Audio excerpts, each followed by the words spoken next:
lights up. And then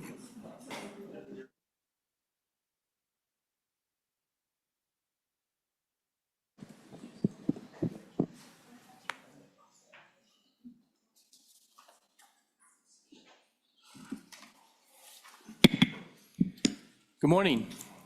We'll start this meeting of the Legislative Recalibration Committee.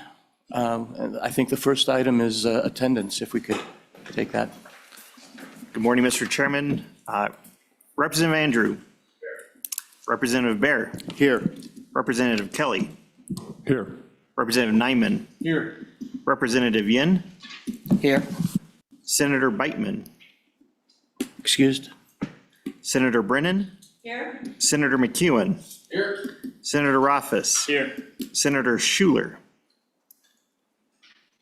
Excused. Co-Chairman Heiner Here. and Co-Chairman Salazar. Here. Thank you. Let's begin. I'd like to ask my co-chair if he could give us a quick prayer, please. Let us rise.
Ask the Speaker of the House to lead us in the Pledge of Allegiance, please. Absolutely. Rise.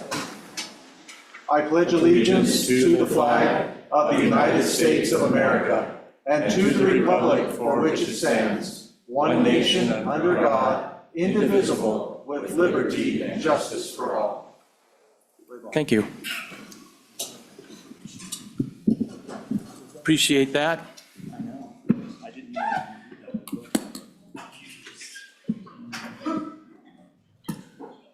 So the first thing, approval of the meeting minutes. Do we, So moved. is there a second? Second. All those in favor say aye. Aye. Opposed? Carried. The next item on the agenda is the preliminary report on the recalibration of the Wyoming K through 12 Education Resource Block Grant Model. And we have Dr. Larry Peckus here. Doctor, please go ahead. Thank you, Mr. Chair. Would you turn the What I mic? want to do is Mike? Do that, and I completely forgot, so I apologize. It's an absent-minded professor thing. But let me share my PowerPoints with you, if I may.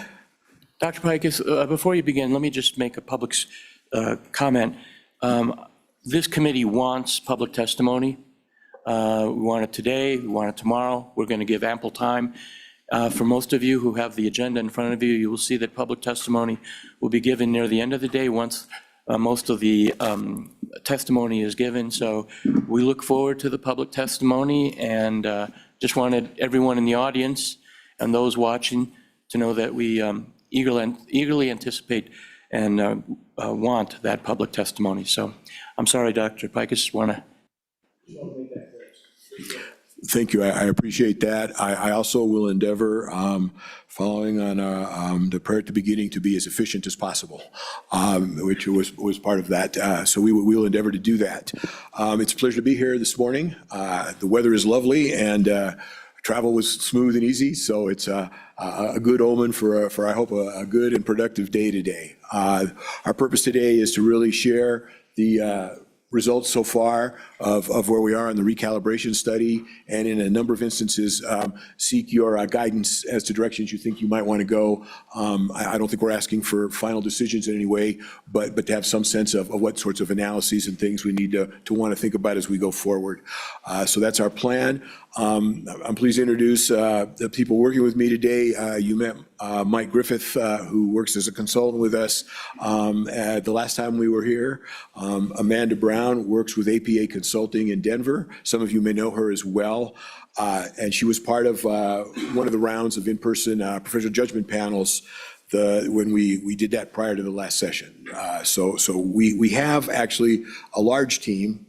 This is just a list of all the folks who are working with us on the recalibration. Schools are big, complicated things, and there's a lot of us looking at different issues to try to make sure we do the best job we can and get you the best answers that are possible here. What I want to do today is give you a quick update on where we are on the recalibration process. I want to start with discussion on the issues that the court held unconstitutional, those that we have something to provide for you on. Then we'll talk about a couple of other issues that you've requested information from us about, specifically how other states count pupils, small schools and issues around small schools in Wyoming. You've asked for some information about virtual education and about career and technical education, and prepared to provide you some information with that. And then I have a large set of overheads that go through the details of the evidence-based model itself, and we'll save that for the last part of our presentations as we go. And what I would say is I'll follow your guidance in terms of how far into the weeds you want to go on it or any or all of it, and we'll proceed as you see fit. I'm more than familiar with this document, this report. I've been living and breathing it for 30 years. I have different versions of it. So I'm happy to do this at whatever pace makes the most sense to the committee today. Just a quick reminder that the evidence-based model has 5 major components around core programs, dollars per pupil, central office functions and resources for struggling students, and then Wyoming-specific factors. There's a whole lot of details. This is that detailed part that we'll talk about. You've seen this picture before. It's just sometimes helpful to get this kind of picture or concept of it, and we'll come back to it as we need to over the course of the next day and a half or 2 days. I want to update you on where we are at the moment on the recalibration. We conducted 8 preliminary professional judgment panels, and we talked about those and shared our findings. You have a short report, a summary report that the folks at APA prepared that was in your packet, and it describes what we heard from the folks in schools throughout the state. We did 4 online panels and 4 in what I've come to call the 4 corners of the state, as close as you can get: Cody, Gillette, Cheyenne, and in Rock Springs. Since our last meeting, we've done 2 more panels on small schools. Very small schools present funding challenges and ways to make sure they're adequately funded. And I had this memory that in the 2005 recalibration, we'd come to Cheyenne and had a special panel. And so we thought we'd try to replicate that with a couple of online panels that again, my colleagues at APA led.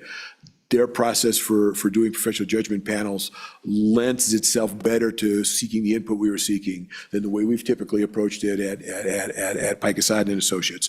So that's why we work together to make sure we get this right. And Dr. Brown was one of the led those panels as well. And Dr. Brown will present a little later the small school panel findings. These other things I just talked about, and I think rather than saying it again, I'll just go on and we'll get there in the interest of efficiency. So I want to start with the court order recalibration elements. And Mr. Chair, I'm of a mind typically to stop and ask for questions, but I think what I'll do is let you tell me when you want me to stop and take a question rather than just try to stop routinely. And so please feel free to interrupt my progress at any time that makes sense to you and the committee. Okay, so we have the 6 elements that the court held the current model is unconstitutional. It has to do with salaries for school districts to retain and recruit personnel, adjusting for the effects of inflation consistently and the regional cost differences.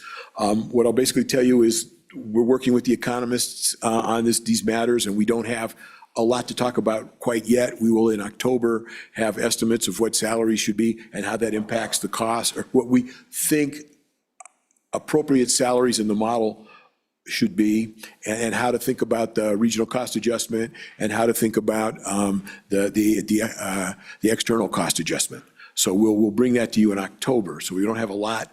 I can answer some general questions, but Professors Taylor and Stoddard are working diligently, and we did commission 4 additional papers by economists and other leaders to give us additional information around making sure we're theoretically approaching it in the best ways. We will come to you today with some. Yes, Senator Rafis.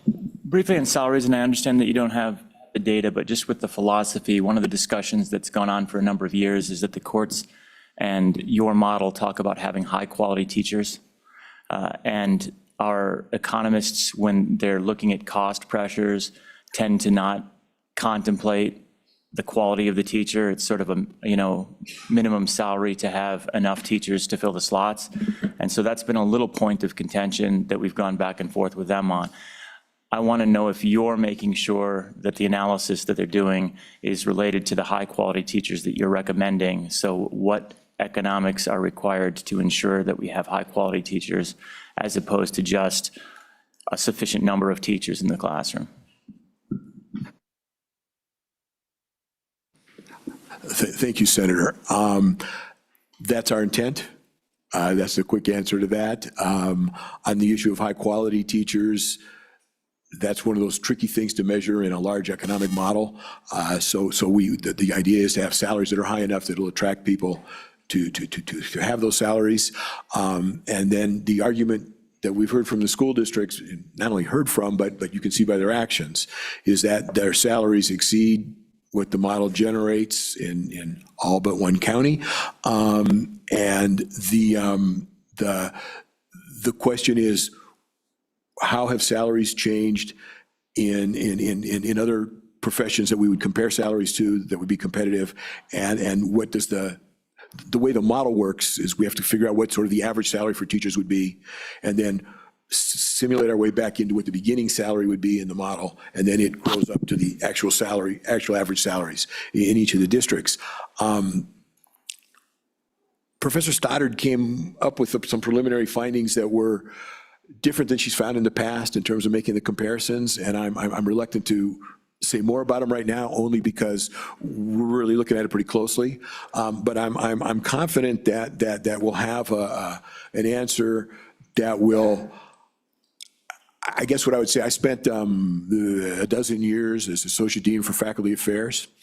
And as I'm sure you can appreciate as a professor yourself, I've never met a professor or teacher who told me their salary was adequate. And I would be surprised if I ever did. So within that context, I'm certain that we'll find a number that will hopefully be actually a salary that's a good salary for teachers in the state of Wyoming, and something that the state can afford, and something that, well, everybody will tell me still isn't enough. And I'm hard pressed to argue with that. I think teachers are a hugely important part of our world, and so that's where we go. But I think we'll have good data for you. Yeah, and I look forward to that. I just want to make sure that as we get to that October meeting, that the work that's being done by Dr. Stoddard is consistent with your recommendations, and that you're making sure that it's reflecting those recommendations, because I've had concerns in the past that they weren't necessarily aligned. So if you're recommending high-quality teachers, her data and her analysis has to be towards high-quality teachers and has to be able to justify that, as opposed to just, we need 100 teachers. What's the minimum amount of money that we can pay to ensure that there are 100 teachers in the classroom? To me, those are different problems. And so I just hope that you'll look into that, so when we have this conversation, it's not a surprise in October. Senator, that would be our intent. Okay, then beyond that, we'll also speak today on SROs, on mental health counselors, computer technology, and food services. And I've flipped the order a little bit in how we proceed from what it says there, only so that I can share some of the talking with my colleagues who will be presenting some of these things as well. So we'll wait on the salary and the RCA. And I want to move on to mental health counselors as a first step. And this is just simply what the court said in its ruling, saying that we need mental health counselors at the elementary school level. The term throughout the court ruling is mental health counselors. The question in our mind is, does that differ from the concept of school counselors generally? And in our view, it would seem that the EB model, as 2025 EB model, would actually meet the constitutional standard. The challenge is that the current Wyoming funding model doesn't include counselors at the elementary level. So if we use counselors who would provide mental health services and other kinds of services and fund those at the elementary level, we think that probably is what the court intended, but we don't know, obviously, until one tests it with the court. I don't want to at all project or tell a court how they do it. If that were the case, and we were to essentially provide one counselor for every prototypical school, my estimate at the moment, and Matt and I have been working on this, and the numbers may differ a little bit, but that would require another 141 and a half counselors across the state at a cost of a little over $13 million, or a little more as salaries go up. So that's where we would be in thinking about mental health counselors, is that they're probably counselors, because the judge didn't say what more counselors were needed in the middle schools or high schools, and those are currently funded at one for every 250 students. So I'm not an expert reading legal opinions and reading between the lines, but my sense was that the intent is similar, and that our recommendation would be to do the 2025 evidence-based model, which would have counselors in the schools, and go from there. And that's all I have on mental health counselors. And I think we're going to move to SROs next, which is going to be a longer presentation. I'm going to turn it over. Any questions? Any questions? Okay, proceed, thanks. Okay, so I'm going to hand the push button over to Mike, and he's going to lead this conversation. Thank you, Mr. Chair, members of the committee. I'm going to walk you through today what we've been doing so far, trying to cost out school resource officers in the state of Wyoming, according to the court's mandate. First, we're going to talk about the court's language, then questions about who can be an SRO or what is an SRO, then determining the number. This, of course, is the biggest part, right? How many SROs do you need in the state to meet the court mandate? And then what do they need to be paid? What is their compensation and benefits? And that's eventually going to get us to the total estimated cost. Right now, we don't have that, but I'm going to walk you through the process we are using. These are the three main points that were made in the court ruling about school resource officers. And it starts as the results of local innovation, SRO, school resource officers, have been shown to be needed for a proper education. Therefore, all Wyoming public school students are entitled to the benefits of a school resource officer, and school resource officers have been established as appropriate for the times and should be implemented for all school districts. So we're just trying to determine, what does that mean when it says that? It doesn't say all schools, but it says all districts. Right now, and Dr. Pikus, do you want to talk about this? So this was a hard slide, so Mike said I could do this one. The logic behind where we are and what we're doing is, up to this point, we have not included SROs in the evidence-based model. And real briefly, the logic has been that police and sheriff departments use algorithms to determine how many officers need to be in place per 1,000 members of population at different times of the day. During school hours, arguably a third of the population are in schools, so officers should be within proximity of schools for safety. As Mike just pointed out, or is going to point out, there are other things that SROs can do. And we heard that a lot in the evidence, in the PJ panels.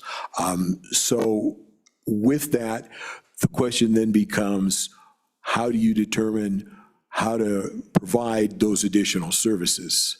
And do you use sworn police officers or sworn law enforcement officers for all of that? Or do you use some combination of counselors, whether you enhance the counseling corps that exists or train current counselors differently and have a smaller number of law enforcement officers? And then how do you fund it? And that doesn't mean how do you find the money? That's not my job, that's yours, fortunately, from my perspective. But do you pay school district, give money to school districts to contract with those agencies? Do you give the money to the sheriff and sheriff's offices, sheriff's departments, and other municipalities? And what makes the most sense? And I think as Mike goes through this, you'll see that it's there's a lot of complexities in the issue, and what we hope we have to get, or at least start talking about are some of some guidance as to what makes the most sense to the committee, and which things you'd like us to prioritize in trying to estimate what the costs might be and how it would be implemented in a funding formula. All yours. Thank you. So to let you know, what we've been doing so far is looking at national research on the topic, on costing out SROs, how are SROs defined nationally. Then we're also looking at data from your own state, and then we've done a couple of interviews with school districts to get a better understanding of how SROs currently are operating in your state. And then finally, we will be asking some questions during our next round of professional judgment panels to make sure we get all of this. On a national level, 41 states have policies about school resource officers.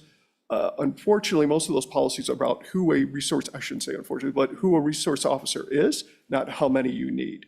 So of the 41 states that have a policy, 27 mandate that a school resource officer be a police officer, a sworn police officer or sheriff department member. The National Association of School Resource Officers breaks the role of an SRO down to 3 particular functions. One is a teacher, teaching students courses about safety, about police enforcement. Then they act also as an informal counselor or mentor, and then finally as a law enforcement officer within the school or outside of the school. So they're supposed to take on all 3 of those roles. That's why it makes sense in a lot of cases that they are a sworn police officer. In a 2021 survey that was done, 60.6% of public schools had 1 or more security officers. You can see that they're primarily located in middle and high schools, so secondary schools, but they are also located in elementary schools. And then 44.8% of schools have a sworn law enforcement officer who regularly carries a firearm. You can see, interestingly, middle and high school is almost exactly the same. So as we're thinking about this now, we're thinking about elementary schools one way and secondary schools, both middle and high school, as kind of co-equals for this. Nationally, and I'm sorry, the surveys don't match up in years, but this survey was done in 2019, 2020, and they looked at it nationally, how many school resource officers are there, and it's 23,426 nationally, which averages out to be about 1 school resource officer for every 4 schools in this country. And you can see that some of them, 60%, are assigned to a single school, while the others are assigned to multiple schools. And then SRO employers tend to be local police or sheriff office, but some school districts run their own police force, more than you might think, 18.6%. So they are employees of the school district, but are also sworn police officers. And there is a mix, though, of, in some cases, SROs are police officers, but in others, they are people like school counselors, non-licensed security staff. We would think of these people as being school aides within the formula. And then some use a combination of the 3 and would call them sort of a school safety team. So you would have additional counselors, you would have non-licensed security staff, maybe working within the school in the hallways, and then police officers supporting them.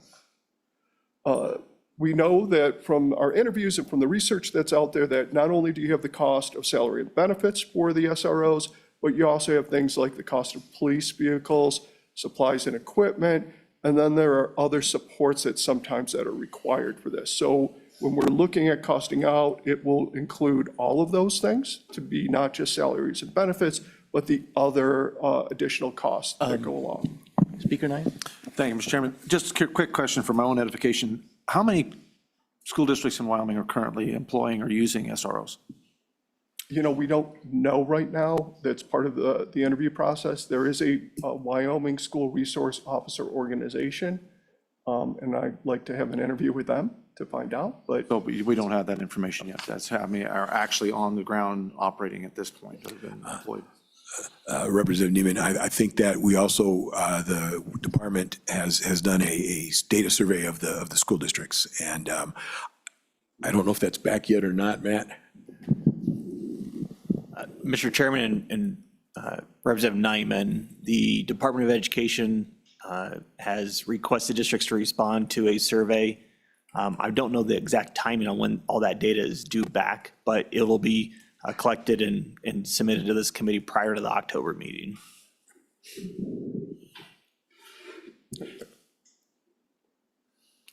So some of the things we're looking at too is who should employ an SRO? Should the SRO be an employee of the school district, or should you contract with them to the local police force or sheriff's office? And if it is determined that it is the police office or the local sheriff that should be used, should the contract from the state be with them directly, or should the contract go through the school district? And should there be a mix between, should we think of it as sort of school safety team with some SROs and some school counselors or other supports, or are we just looking at SROs for this case? Again, through the interviews, through the PJP panels, and through the research, we're hoping to determine that. Some other questions we have is, again, smaller, but they can really influence the cost of these things. Are we talking a contract for a school year plus additional teacher days, or the evidence-based model, which suggests 200 days? What we've heard so far from our interviews is that there is the cost of the school year, which is about 175 days, but then there are additional costs for activities that take place in the weekend and after school. So there probably has to be both, the traditional school day and then additional supports for things like football games or other activities that take place. And then, how many hours most police officers and sheriff's officers work 10-hour days. Is that a shift that we talk about, or is it 8-hour days, or is it half days in some schools? And then again, making sure that we're covering after-school activities, which we've heard are really important. And this was the order, and we just talked about this, the research and national data. We've already completed our review of that. We're in progress of reviewing the SRO survey that Matt just talked about. We're doing interviews with districts. We'd like to do a couple more of those kind of informal interviews. And then we'll start in the next round of professional judgment panels, speaking with more district staff people to begin to better understand this and on the ground. Something we found interesting is talking about SROs. Do we need them per school or per campus? You have a lot of shared campuses. So to help us get our head around this, Annabelle, one of our team members, put all your schools on a map that's interactive. We can show you that maybe at one of the breaks. And we have every school in your state aligned on our map that shows us, are they on a shared campus? Are they on an individual campus? You have 346 individual schools on 288 campuses. You also have a couple of schools that are across the street from each other that are very close to a shared campus. And the question is, would you need an SRO for one campus, one school, or even schools that are right next to each other? And Annabelle was able to create these maps using the Wyoming Department of Education data, Google Maps, and Tableau software. When they share a campus, we're calling those co-located schools. and I'll show you that in a bit. And this, again, just kind of breaks down how Annabelle was able to determine if they share a campus or not. As we were looking at the data, though, it helped us understand, you can see here's the breakdown of schools per site. In some cases, you have 3 schools on a single site. And then you also have various campuses, 1 and 244 schools that are on their own campus, not co-located with anyone. As you start looking at this and breaking down the data, and I'll show you some examples, you can see why it might be better to actually have contracts at the county level as opposed to the district level, even when there's multiple school districts within a county, because of the locations. And I'll start with, we're still working on this map. There's some things we have questions about. For instance, this is a school that is listed as Sweetwater Elementary School, and it has 0 ADM. There's a couple of schools like that. We're trying to figure out, is this something we are misunderstanding, or should they not be included? Just so to let you know, if you see anything on here, we'd love to hear your input, but we might have some information on here that is not fully correct. So some of the things we found is the closest school may be in a different district, and we'll show you this example in Bighorn. Some districts could work with neighboring districts or counties to provide SRO services, and we'll show you this in Sheridan. And some schools are located a good distance from any other school in the district, and the question is, how do you provide SRO services, for instance, when a school is 45 minutes or more away from other schools? So this is the example in Bighorn County. You can see it broken up here. You all probably know this pretty well. To us, it was helpful to see this in a map. But so in some of these cases, if you look at the school district down in Burlington, or I'm sorry, the school in Burlington and Bighorn 1, it is closer to some of the other schools. Would it be better for them to share an SRO, even though they're in different districts, as opposed to the districts in the northern part of Bighorn 1? Would it be better just to, again, to do a county-wide contract with the sheriff's office to supply these services? That's something we're trying to think about. In some of these cases in Sheridan 1, you can see the one school that is located very far away from everybody else. But you also have in Sheridan 2, a school that's located in Story, which is closer to the school in Sheridan 1 than to the other schools in Sheridan 2. And then you have the single school in Sheridan 3, which isn't close to any of those. Again, is it better to think of this as a county-wide support as opposed to these sort of individual school district by school district? Okay. I just want to jump in for just a second. It actually, the school with the black circle core to the center there is in Sheridan 1, but far closer to the town of Sheridan, which is essentially where Sheridan 2 is. And then Story is the one circled down at the bottom in the center. And again, by my dead reckoning from Google Maps, it's closer to Buffalo than it is to Sheridan. And so, again, how do we cross county lines and district lines as we go through some of those? So those are the kinds of questions that not only need to be resolved or considered to be resolved, and then understand the challenges of doing that or not in terms of legal jurisdictions. So one of the things that would be helpful for me, and I know we talked about this briefly before, and you're still gathering that information, but how many SROs are in the state of Wyoming? Which schools have those SROs? And then what are the actual costs of these SROs? Is there a difference by districts? So that type of information would be helpful. Okay, thanks. Make sure you get that. Senator, we have, the information we have at this point really is largely from the professional judgment panels. SROs exist much more frequently in the larger school districts, which isn't surprising. And I think the numbers have varied over time. We have people back here who can give you much more detailed information, certainly about their districts, than I can at the moment. But my memory, and the superintendent from Campbell County will correct me if I'm wrong, is that they have had a number of SROs contracted with, I believe, the local police department, that in some instances where there's been less resources, that has changed, and that they've often had a contract of paying 75% of some law enforcement officials' salaries, and the contracts have varied over time, and I don't know whether that's been a function of budget issues, other issues between, and whether those budget issues are the school district or the city or the counties, and how that has worked out over time. But if I were to mostly summarize what Dr. Ayer said is that there aren't enough, and we need more stability in the ones we have. He'll be sure and tell us if I got that wrong. So. Thanks, Mr. Chairman. So with SROs, the reason that we're responding to SROs, as you noted, is because of the decision in the lawsuit. And we know that some districts are using SROs.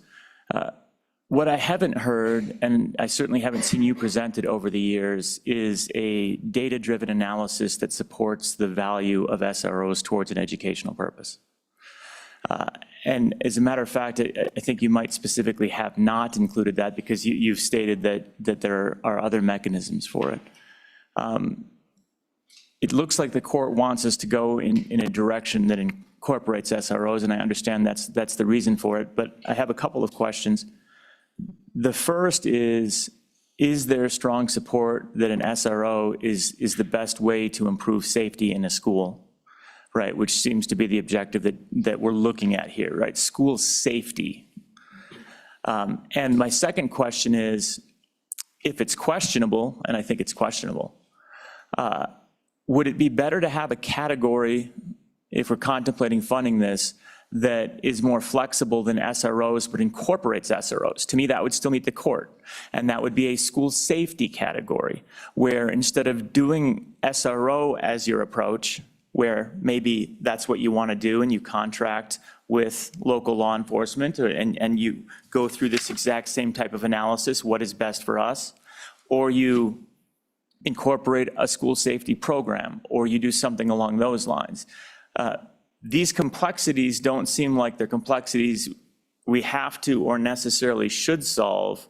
We just have to recognize that there's an obligation, in my opinion, for school safety to be funded through the model, but certainly not SROs. So what are your thoughts on that? Effectiveness, as you've seen, is there strong data that says everyone should have an SRO?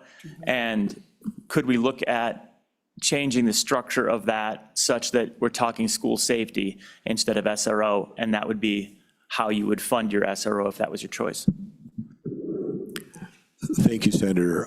Those are important questions, and as a superb summary of the challenges we're facing as we do this.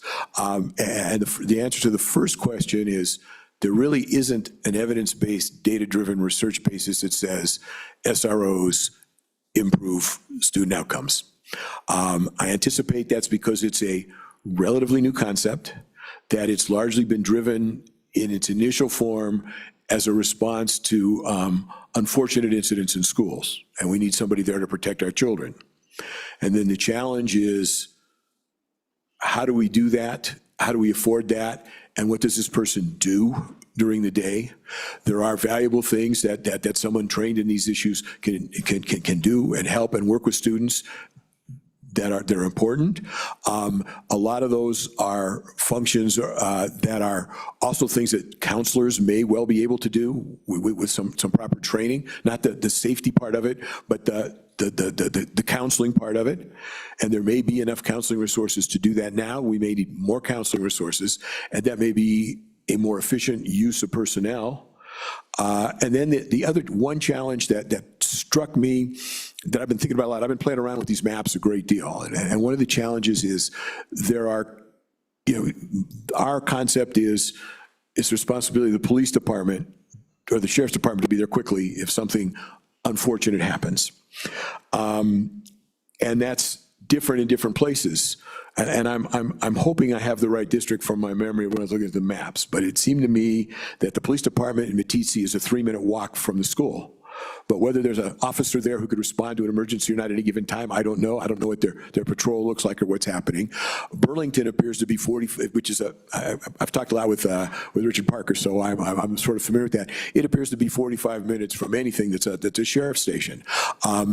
It's a school with 100 children. Would you place some kind of law enforcement officer or trained person there, it's hard to know.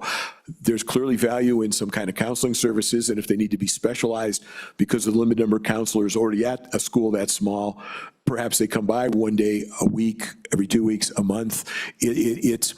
I think what we've learned in the last month, or I don't want to speak for my colleagues, I'll tell you what I've learned in the last month, is it's a bigger kind of a problem to solve than just simply having somebody in every school or access to every school and what they do. And there's always the timing problem that when you share SROs, will they be in the right place at the right time if there is a true safety issue? And then, how do you respond in a very rural area to an incident that just nobody could be nearby because of the distances? And that's, I don't know the extent to which any organization can fund that kind of level of protection effectively and efficiently. And then what is the desire of local and state officials to provide those services? That's I think the challenge. I think it's more straightforward in a place like Casper, where you have a city and you have a police department, and do we have enough resources to do other things we want? Do we need more, and what does that cost? In very remote towns, the one in the very top corner up in Sheridan County, again, it's 45 minutes, or in Claremont, which is really the only school in all of Sheridan 3. And I think it's, again, I don't know why 45 minutes seems to be the magic number here. Maybe that's been the at least unwritten standard in Wyoming up to this point. We can have a response to somebody within 45 minutes to an hour. And so that's what's going on there.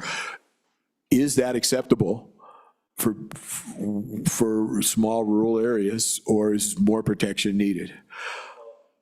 And I think that's the part of the impetus for my question, is ensuring that we don't just adopt language because it's in the court decision, but be thoughtful about it being evidence-based. And again, in my understanding, there really isn't a lot of support for SROs from an educational standpoint, nor even really from a safety standpoint as being a gold standard. But it is what's being used, and therefore we have it in the court decision. We are responsible, and you're responsible for an evidence-based approach. So it seems to me that including funding for safety and security can allow districts to make a decision on what's appropriate based on exactly what you just laid out. If I've got a school that's 45 minutes away, I need a solution for that school. If I've got Casper, Wyoming, I need a solution. Those don't look the same. They may be SROs, they may not be. But I want to make sure that we don't end up with a model that has a category of SRO, and then districts are critiqued for not having SROs because that's what we put in the model and that's what the court said. Right? The court is not an evidence-based decision. It's something we have to comply with. Is that consistent with your thoughts? Senator, that's exactly consistent with my thoughts. And I think that I had a thought as you were talking, and it just went right through my brain, so I apologize for that. The other thing is we talked about improved learning. Now, there is a strong literature that suggests that additional counseling helps students learn. Okay. So counselors or people doing counseling, however they're trained to do it, probably will help student outcomes. There's not as deep a literature as I'm aware of, at least I haven't seen it yet, but it makes complete sense to me that children who feel safe in school probably learn more as well. And certainly teachers who feel safe in their school also probably are able to teach better. So in that regard, providing some resources for both safety and counseling certainly aren't detrimental to student learning and probably have some positive impact. We don't have a lot of empirical evidence on that. SROs in many ways are a new thing because we see more of the safety incidents in the press than we ever used to. And I don't know if that's a function of the press or more incidents. But that leads us to then ask questions of how do we find ways to provide that safety and efficiently utilize people who are helping do that. Well, the concern that I've read about with SROs as law enforcement officers is that you're bringing law enforcement to a low consequence incidents, and you end up with a crime that has taken place instead of an in-school handled circumstance. So you end up criminalizing a lot more, and so you end up with more charges, more expulsions, more things that would otherwise be handled internally because they're under more of an obligation to treat it as a crime as opposed to an incident. And sometimes that might be a good thing, but more often than not, it leads to a substantial increase in suspensions. So that might be what the school needs, but it might not be what the school needs. And having the flexibility there to understand what your specific school district needs seems important in this circumstance where, building a school culture of safety and behavior might be better for a specific school and improving the safety than just having law enforcement present in the building, even from the standpoint of feeling safe.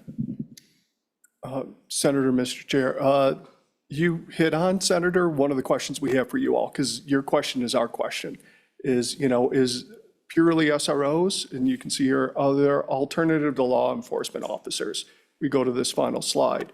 Can you use a combination of counselors, police, unlicensed security, and school aides, or do they have to be, according to the court ruling, police officers, licensed police officers? Everything you're saying is what the research shows, but there's a big mix, right? There are schools that really require SROs in the school. So I was doing a study in Michigan a couple years ago. The Flint Public Schools, the high school said, we need 5 SROs at all times, that they have them patrolling the parking lot, the front of the school, and then 2 or 3 within the school. But then neighboring districts in the same state said, we have maybe a part-time one coming in. So it really depends on your situation. And we just don't know if we have that flexibility to call these sort of safety officials and then, have a choice of can they be SROs or licensed police or counselors or others, or if they have to be SROs, It's very different looking in the model, depending on what you do. I can show more examples, but I know for sake of brevity, we won't go through all this, but you can look at the maps and you can see we've tried to highlight different times when there are schools that are located away. So in Campbell County, for instance, they're not located within Gillette. And so there's a separate, my understanding is with our interviews, there's a contract with the Gillette Police to provide SROs for the schools within there. But the ones outside right now, I don't believe are covered. Carbon County, Dr. Pike, is there something you want to? We used Carbon County as an example of Carbon 1 has one large city and then like one remote school. Carbon 2 is spread all across a long, large distance in a vast place with lots of things to reach. So it was just sort of the complications of what went on there. I've included Fremont here because there are more districts in Fremont County than any other county, which creates more jurisdictions. There's also the Wind River Reservation that may have its own law enforcement things. And it turns out in searching crime statistics in the last day or so, Riverton seems to be the city in the state with the highest crime rate. So that also may drive, how you think about it. That's in the, it's in Fremont 25, I think. It's the big bunt there, and then the one in Fremont 1 must be Lander. And so there's just, Du Bois is a long way from those cities as well, as I understand it. Mr. Chair, I'm sure you can tell us how far that drive is better than I can. But it's the complexities of all these jurisdictional things, including probably the governance of the reservation as well. So some of these are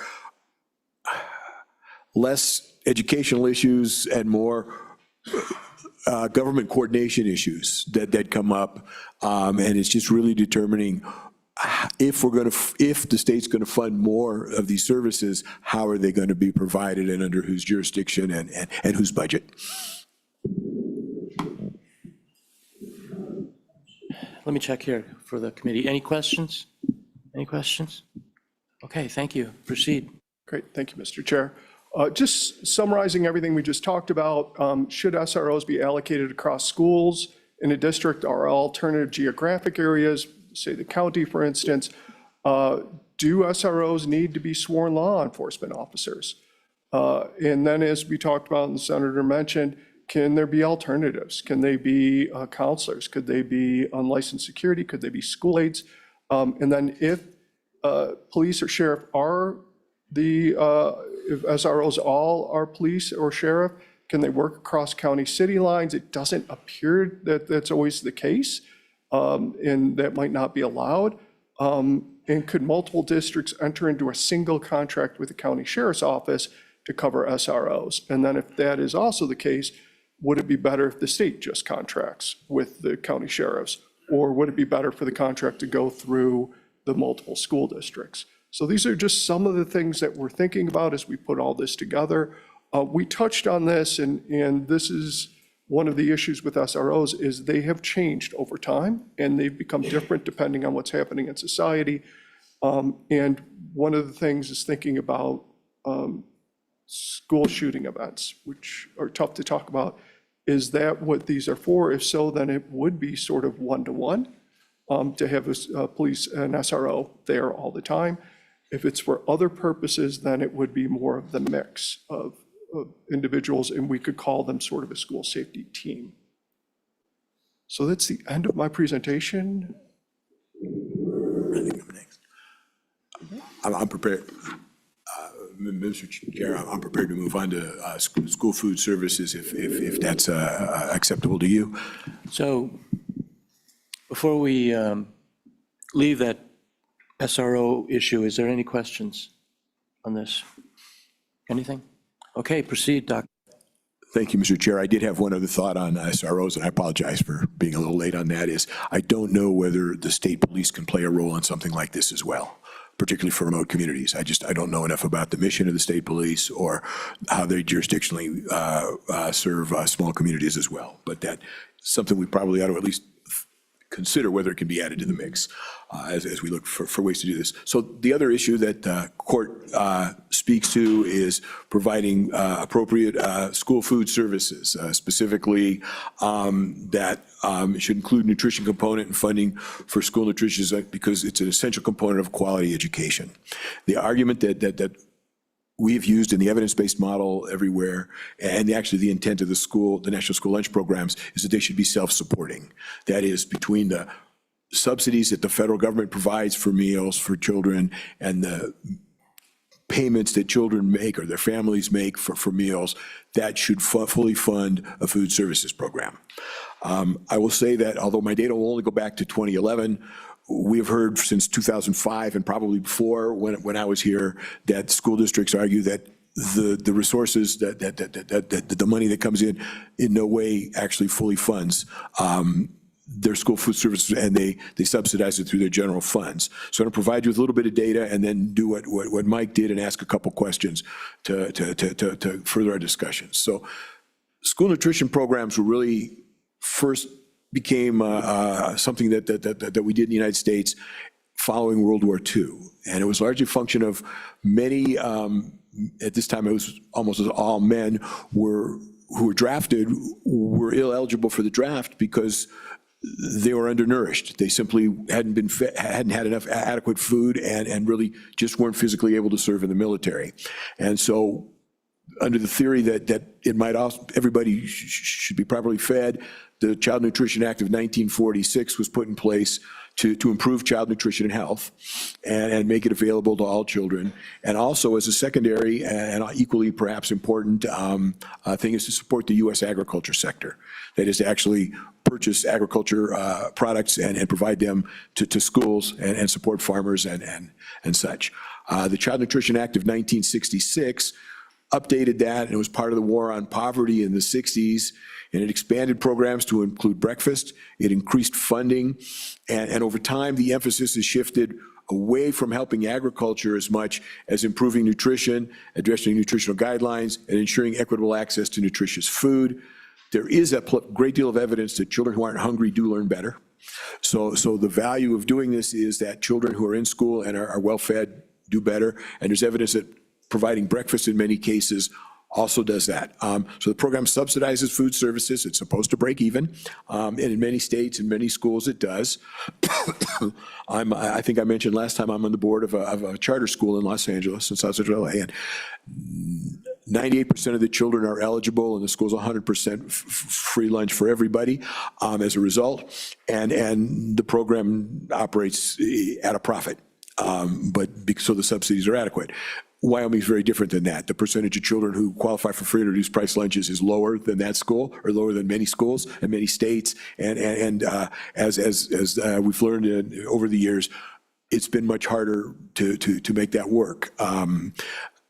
I think I have a slide that'll talk about the challenges, but if not, I'll mention a little bit. But the way the program works is the federal government provides reimbursements for free lunches at $4.60 per lunch, $4.20 for reduced price lunches, and for paid lunches, they provide a subsidy of 44 cents per lunch served. And then there's a couple of other little things related to certain performance incentives and things that provide some additional money. It provides funding for breakfast at rates of $2.46 per breakfast for free, $2.16 for reduced price, and 40 cents for paid students. And then there's a severe need thing that provides an additional 48 cents per lunch. Eligibility is children are eligible for free lunch, free meals, let's call it free meals, if their family is below 130% of the poverty level. In 25-26, that's a family income of $41,795. Reduced eligibility is between 130 and 185% of the poverty level, which caps out at just under $60,000 a year. So those are the families that would be eligible for free and reduced price meals.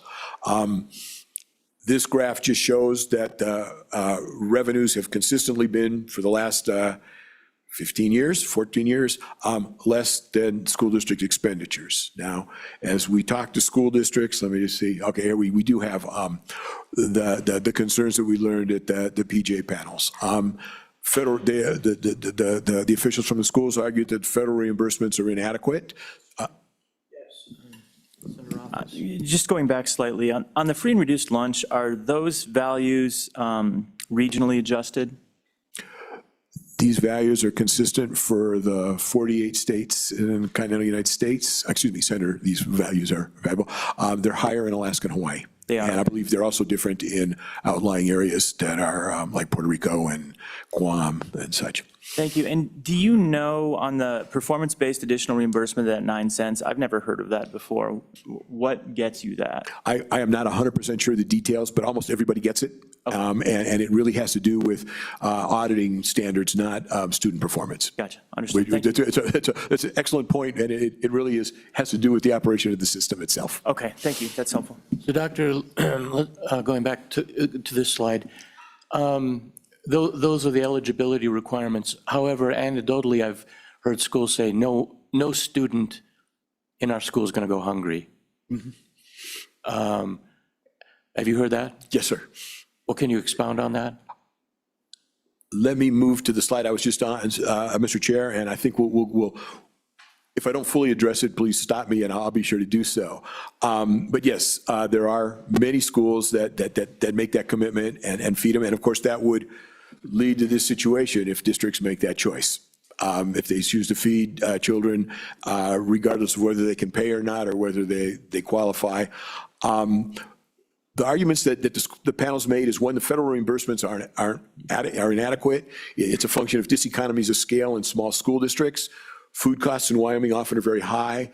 I think someone very pointedly pointed out that we're at the end of the truck route, and they come twice a week, and we get what we get, and we pay a lot for it. It's a function of small rural schools.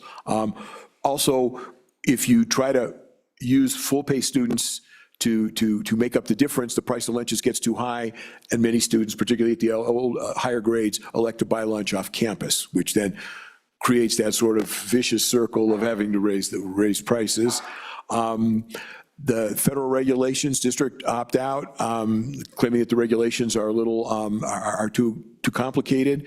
And as somebody said in one of the things, we give our students the food that they want, not what the federal government requires that we feed them, and so they don't participate in the federal program. The other challenge they have is families need to fill in reports to be eligible, and many families don't fill out the reports for whatever reason, or the forms, and as children are in higher grades, that's less and less likely to happen. Now that's On that point, and I don't know if, I'm sure a lot of people in the room in the back have looked at that form and filled out that form.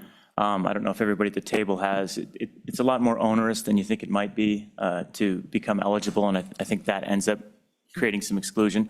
Do you know if there's any other way that the state or the district could allow for qualification of parents and families? Because we get other information, obviously. For example, if your child is CHIPS eligible, we have information that we could, it's all the information that's necessary. You could just say every CHIPS child that has reported certain things would be eligible for at least reduced lunch, for example. Do you know if that is allowed? Is that something that we could try and work for ways to do a better identification, because that does improve funding for our schools? Senator, I'm not a full expert on the details of all the federal regulations, and I don't know if the state's food services person is here today to help me with that. But my understanding is there may be some limits as to how you can qualify for the federal reimbursements, but the state could certainly, in its own volition, decide that there are other eligibility requirements and subsidize those meals as well. And many states, there's probably 7 or 8 states at this point, Colorado being one, who have moved to essentially funding school meals for all children. And in many districts where virtually all children qualify, it turns out to be much more efficient to feed everybody and not worry about the paperwork and not worry about collecting the money and doing all those things. Excuse me. And so they do that. There's growing evidence. It's a relatively new concept, but there seems to be growing evidence that student outcomes have actually improved. Mr. Chairman? Yes. On that, and I definitely understand that possibility. In fact, Albany County 1 this year for the first time is now all free breakfast, all free lunch, probably the greatest decision that board's made for as long as I've lived there. Good work. But we're eating the cost, so to speak, right? At the same time, we're going to take advantage of any federal funds that we can get, and we need those. So a 100% identification is going to lower the costs for any district that makes such a choice, and it would lower the cost for the state as we're looking at this to move towards 100% identification and still take advantage of all of the federal funds that are available. So I'm just looking for mechanisms that can make it easier so our districts can be identifying at 100% instead of, I don't know what they get. Actually, I'd be curious to hear from public testimony what you estimate you're identifying at, but gosh, it's probably nowhere near 100%. Senator, and Mr. Chair, it's not near 100%. And in fact, the general poverty levels in Wyoming are on the low side compared to other states. So that's part of the problem with the programs not being self-supporting. Mr. Chairman, I don't mean 100% free and reduced lunch. I mean 100% identification of those eligible for free and reduced lunch. Okay, so you're looking for 100% identification. Yeah, 100% identification is my concern. And at least one district in our PJP panels said that what they had done is sent the forms home or passed the forms out in a way that just, you can't require people to fill it out apparently, but you can indicate to them that it really is sort of required. You know, I don't know exactly how they did it. If someone's who mentioned that, I just don't remember who said it to us, but they had much greater success in getting the forms filled out. The other interesting challenge is the high school participation rates are lower. In part, it's an identification thing. Children are embarrassed to admit they're eligible for the meals. But also, if you look at family or individual earnings over time, generally you earn more as you've been in the workforce longer. And so as your children grow older, your earnings go up and your eligibility may disappear as well. I mean, one thing the state could also do is say that we will fund all meals.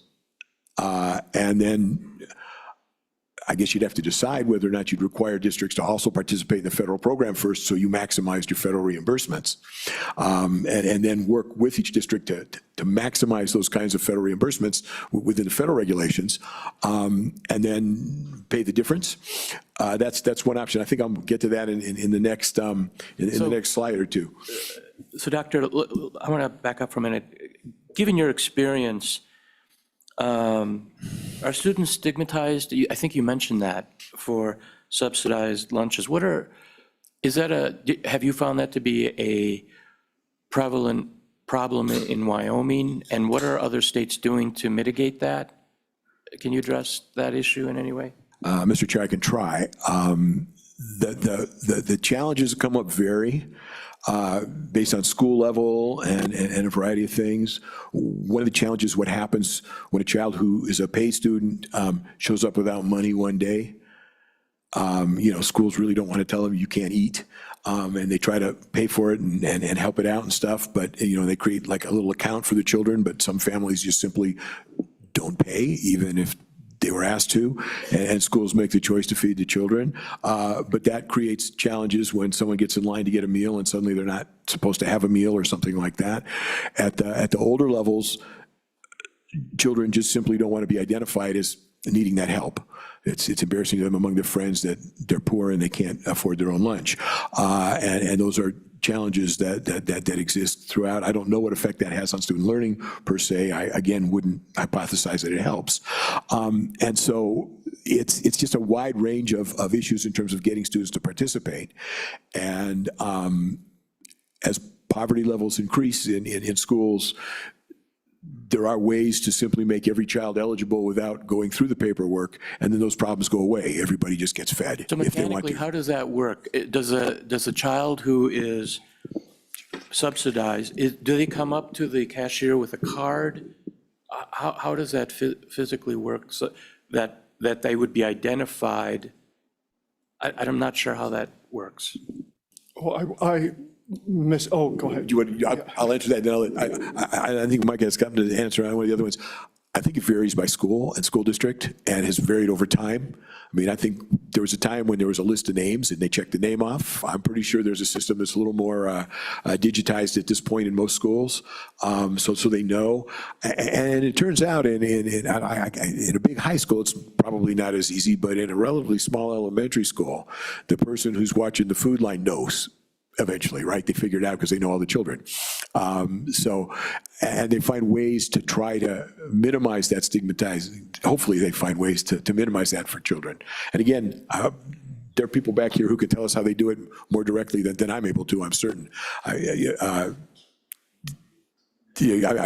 certain, but all of those things add up to challenges with getting enough money to fund the systems. And in Wyoming, despite the fact that in many places the intent is it's supposed to be self-balancing, and in many places it is, it just hasn't been for the 20 years I've been here. And I think the judge saw that, was convinced by the people who testified for the plaintiffs that that's just the way it is in Wyoming and something needs to be done. That's what I read the court ruling to say. And so again, while we would argue that it should be self-balancing, our role here, I think, is to help find a solution to ensure that children don't go hungry in school. I agree with your initial statement on that no child should be hungry in school, which is what I think you said when we started this. So we want to try to help find a good solution for that. Like you had said. Mr. Chair, just what you're talking about eligibility and how can you get people to participate and all that, we've seen that in some places because there's a program at the federal level called community eligibility. So if you have a certain percentage of kids that would qualify for free and reduced price lunch, then they just qualify all your students to receive free and reduced price lunch, which is great for the School for the Food program. The difficulty is, though, in a lot of states, they provide at-risk funding based on the number of kids who have qualified for free and reduced price lunch. So they're trying to, in those cases, encourage families to register for the program. So they will have raffles, they'll have giveaways, they'll have parents' nights where they try to get the parents to fill out the forms to make sure they're maximizing, the number of people who apply for that. So it's been something that places have been dealing with. And as Dr. Pike has said, we've seen, you would expect a gradual sort of turn down in the number based on as students get older, their parents get older, and their income goes up. But there is a pretty steep decline once kids hit junior high and they don't want to participate in the system. There has been some evidence to show that if you provide free and reduced price lunch to all students, that stigma isn't there anymore, and so they will participate when they probably wouldn't have before. But it really is it's a national issue. And some states have said what they're going to do is then, for funding purposes, just look at kids up to maybe 7th grade who qualify for free and reduced price lunch, and they won't look beyond that because they know the numbers drop off right around there, so. Or they've used the percentage for elementary children to estimate the eligibility at high school as well. And I'm thinking about Colorado, and Amanda may be able to straighten me out a little bit about this. This comes from the work we did last year. They've worked very hard at ways to identify children who have additional needs, or struggling children, as we'd call them in our model. And it's beyond just free and reduced price lunch, or providing lunches, but the model has grown quite complex. It includes measures of eligibility for SNAP. It includes eligibility for other programs and help programs, and other measures of income by census tract, and just a wide range of things that get averaged into doing that. And of course, if you do all those, I think there are ways to use those to improve your federal eligibility as well. What I don't know is the extent to which the logic of just diseconomies of scale and inability to provide things just preclude federal resources from ever making things work. And I suspect what we should do is we should survey the Dakotas and Montana, because they seem like the most similar kinds of places where we should see how food services works. So I think, we'll do that. I just speak for myself. This is a terribly important issue. And I guess from my own thinking, there's a lot that we still need to find out about this issue. I have a number of questions that I won't take up now, but this is going to take some thought, this particular issue. And it's something that we need to get right and do it right. And so I think there's still a great deal of work that needs to be done on this particular issue, so. Mr. Chairman. Yes, Mr. Minority Leader. Mr. Chairman, thank you. So a question, Dr. Auden. I know in Teton County, about 20% of our students are on free and reduced lunch. That's about like 500 kids. We have the largest amount of inequality. I'm pretty sure, and we have the school district here, to correct me if I'm wrong, we subsidize it out of our general fund.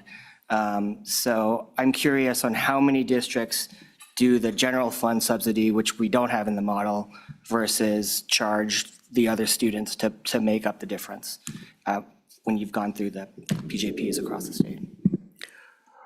Representative Yin, I think the answer to your question is it depends. I'm sorry about that sort of punt down the road there.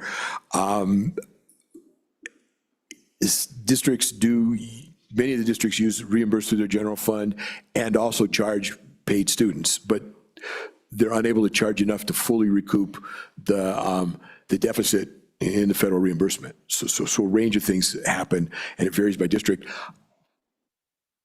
I didn't have the data in when I've looked at the stuff that we've looked at so far, and I think that may be my limitation, district by district, to see if there are any districts that actually fully balance. But I don't believe there are. And all of the districts, I think, are in one way or another subsidizing their food service programs at this point. That's okay. So that's.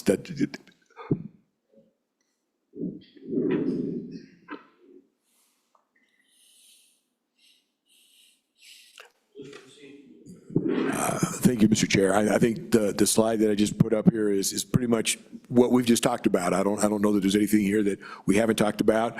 And in fact, there've been some additional ideas that we should think about and move forward on. And we'll come back with ideas, and if there's things that you think we should be looking at that we don't appear to be, we're obviously open to hear what you have to say. Thank you, Mr. Chairman. Back to Representative Yin's question, so we don't readily have that data available. Is that something that the department keeps track of? Would they have that data? Or is the way that we can get that kind of data? Mr. Chairman, Senator Brennan, yes, the Department of Education does track the number of districts that make transfers from their general fund to their enterprise fund, or what's traditionally called their food services program fund. That data was utilized to put together the graphic that Dr. Pikus put in his presentation. The department also collects the number of, or the prices each school district charges, and whether or not they participate within the National School Lunch Program. And that data has been provided to Dr. Pikus. And so I think that'll be part of the final report. So yes, it's available, it's been provided. And I think it'll be incorporated within the October report. Senator Brennan, this is in part, I guess, on me. As we were careening towards this meeting and I was putting together the analysis we had for food services, I realized I had district by district, I think expenditures, but not revenues.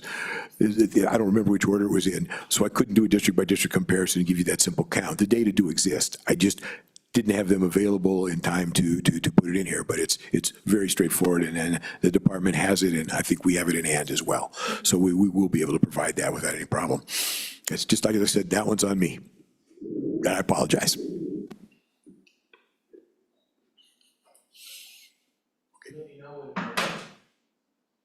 I'm sorry.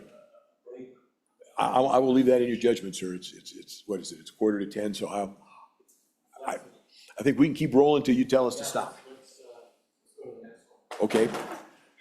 The next one is computing and technology, which will go relatively quickly, and then I think we take a break and we move to some stuff Amanda's going to do. So that would make sense.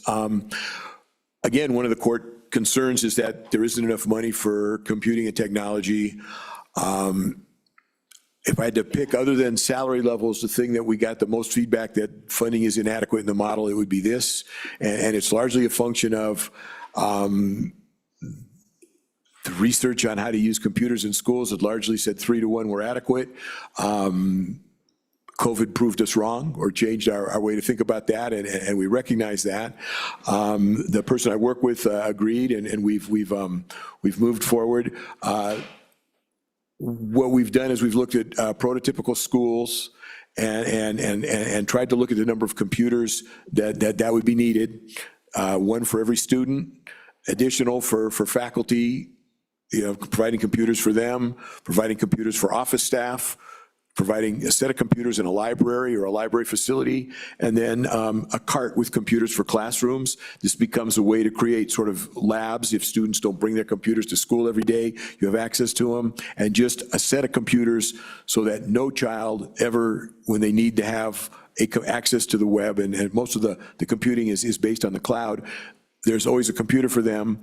It comes to 410 computers in a prototypical elementary school and 450 in a prototypical secondary school, which comes to just over 1.4 computers per student. So even 1-to-1 isn't enough. It's almost 1 to 1.5. Then we've estimated the cost of a Chromebook computer. We assume that they have a 3-year life cycle and then are replaced. And we came up with the annual cost. So the annual cost of computers per pupil is $215 per ADM or per pupil. In addition to that, and this is what's included in all that, the 3-year cycle, the timeframe, how it all works to make that work. And then on top of that, there's the additional school technology issues.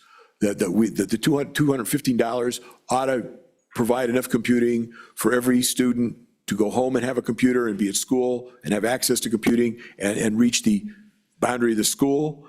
The district then has responsibility to connect to the internet, to provide the technical services that are needed. We think when we add those for additional computer hardware at the district, networking equipment, non-instructional software, productivity software, the cost per year comes to $450 total per student. And then in addition, there are other, this is the school technology comes to $450 per student. Then the additional district-wide stuff, we're still working on firm estimates. But when I talked to Scott 2 days ago, he thought it's around $50 a student. So our assumption is when we finalize the report, technology component will be about $500 a student. Of course. This one. There's this one, and then there's this one. I'm not sure which one you, okay. Okay.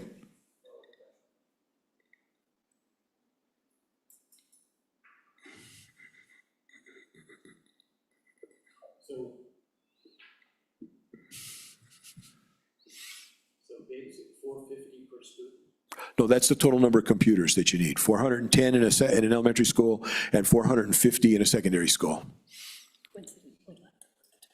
The total per student is also 450.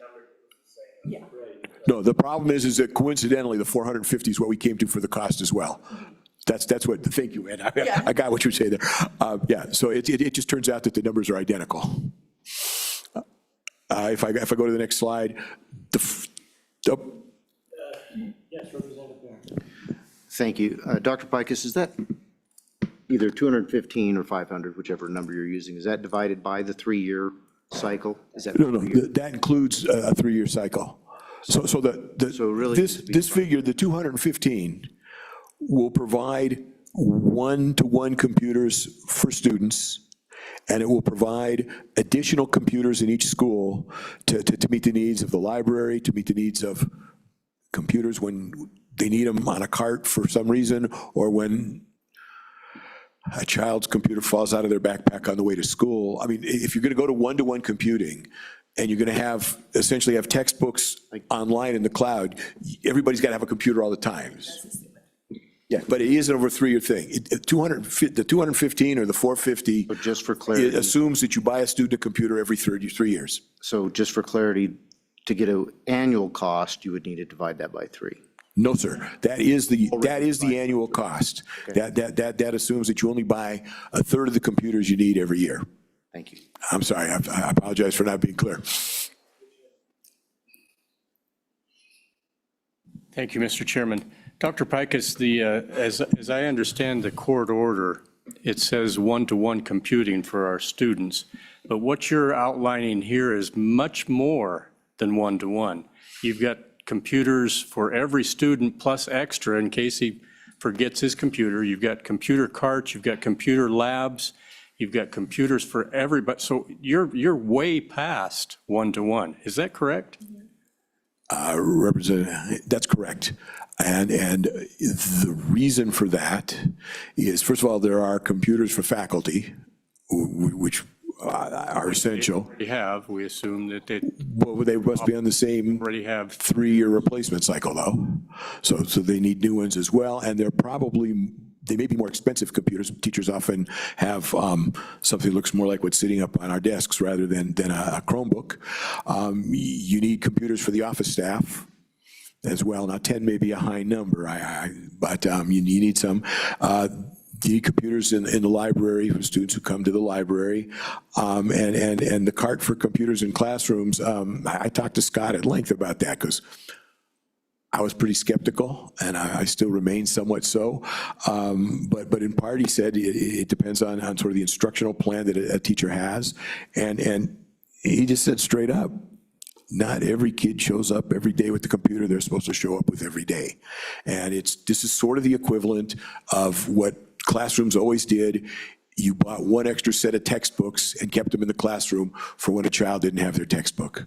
Okay, so that's essentially what's going on here, to get enough computers to ensure that everybody has access all the time to a machine, which, as I understood what I heard from the professional judgment panels, is essential for schools today. So Dr. Pikus, if a student goes into the library with a computer in his backpack, you're saying you need to have another computer sitting in the library just in case he doesn't want to take it out of the backpack? Representative, no, sir. I'm hoping he or she will take their computer out of their backpack. I'm suggesting that if they showed up at school without their computer and they need to do something in the library, they'll still have access. But isn't that what the carts are for, is if they show up with it? That there are a total of 90 additional computers in that school for those students. And I think what you're asking me to do, but correct me if I'm wrong, is to go back and precise that number a little bit and see if we can't make that smaller. If that's the case. Mr. Chairman? Please. We have a court judgment that asks for one-to-one.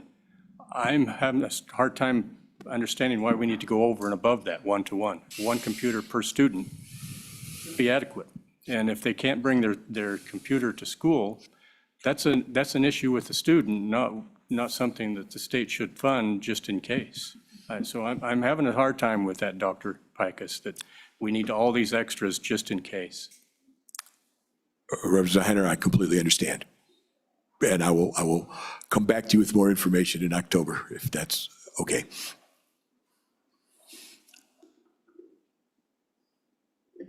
Okay, so I had basically to put everything you need in a school using the numbers I just provided. So that with that caveat, it costs $450 per student per year to provide those computers and to connect them to the outside world.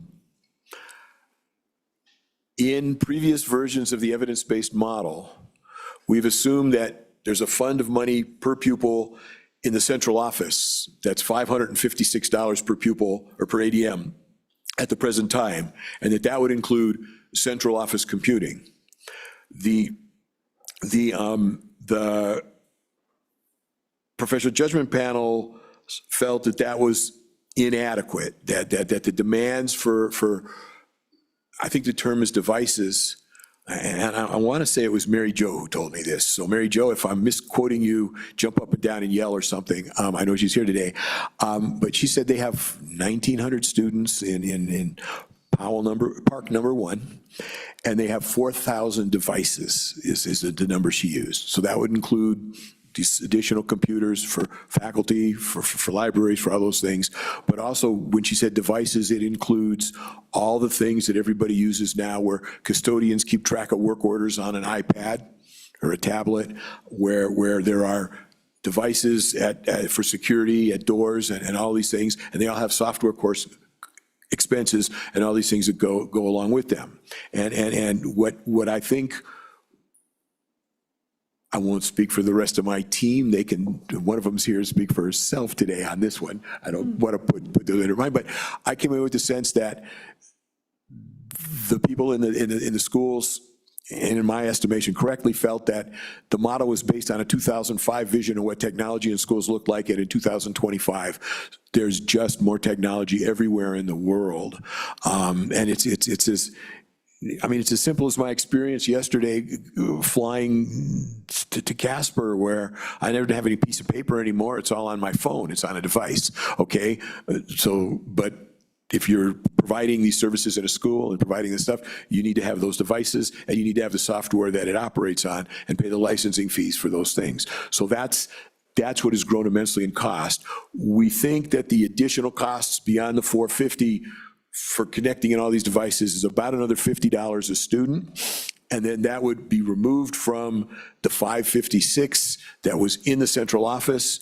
That number, there's other messages in other sense that some of those numbers aren't high enough either. We're still looking at that as well.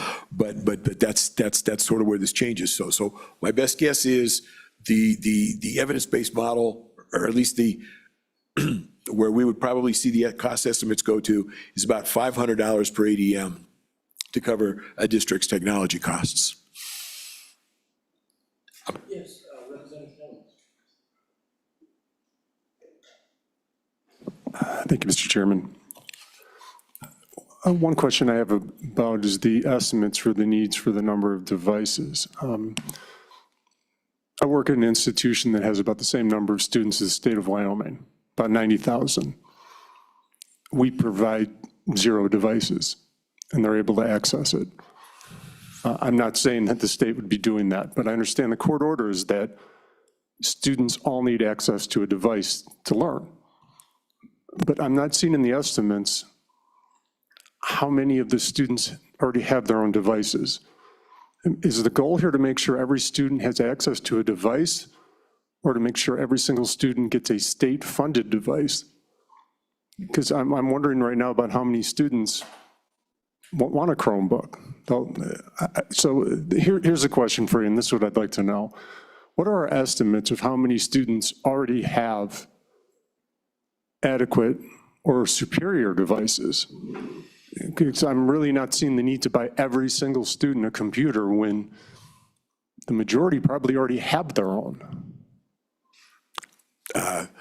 Representative Kelly, I don't have any data on individual student ownership of computers. We also wouldn't have any sense of whether those computers are shared in the home or individual computers. Most likely, most are shared in the home. Moreover, they may not have the ability to bring them to school every day. And so what you have to have is a computer that you can use in class as well as at home. And I too work in an institution of higher learning where students generally have to bring their own computers.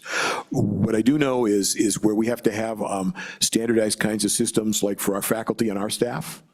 If we let all of them buy their own computer and do it, we'd have to hire 4 or 5 more staff people to help all of them get into our systems. So we require them to have standardized systems using standardized software, and so that becomes the other challenge.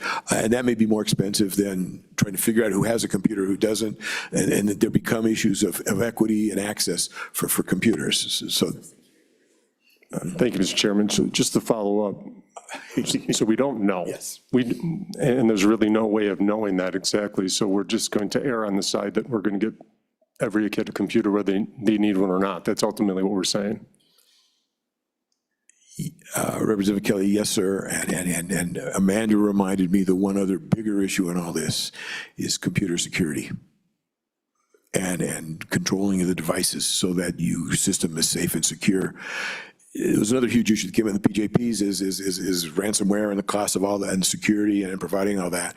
But as soon as you open things up outside, it becomes much more complicated.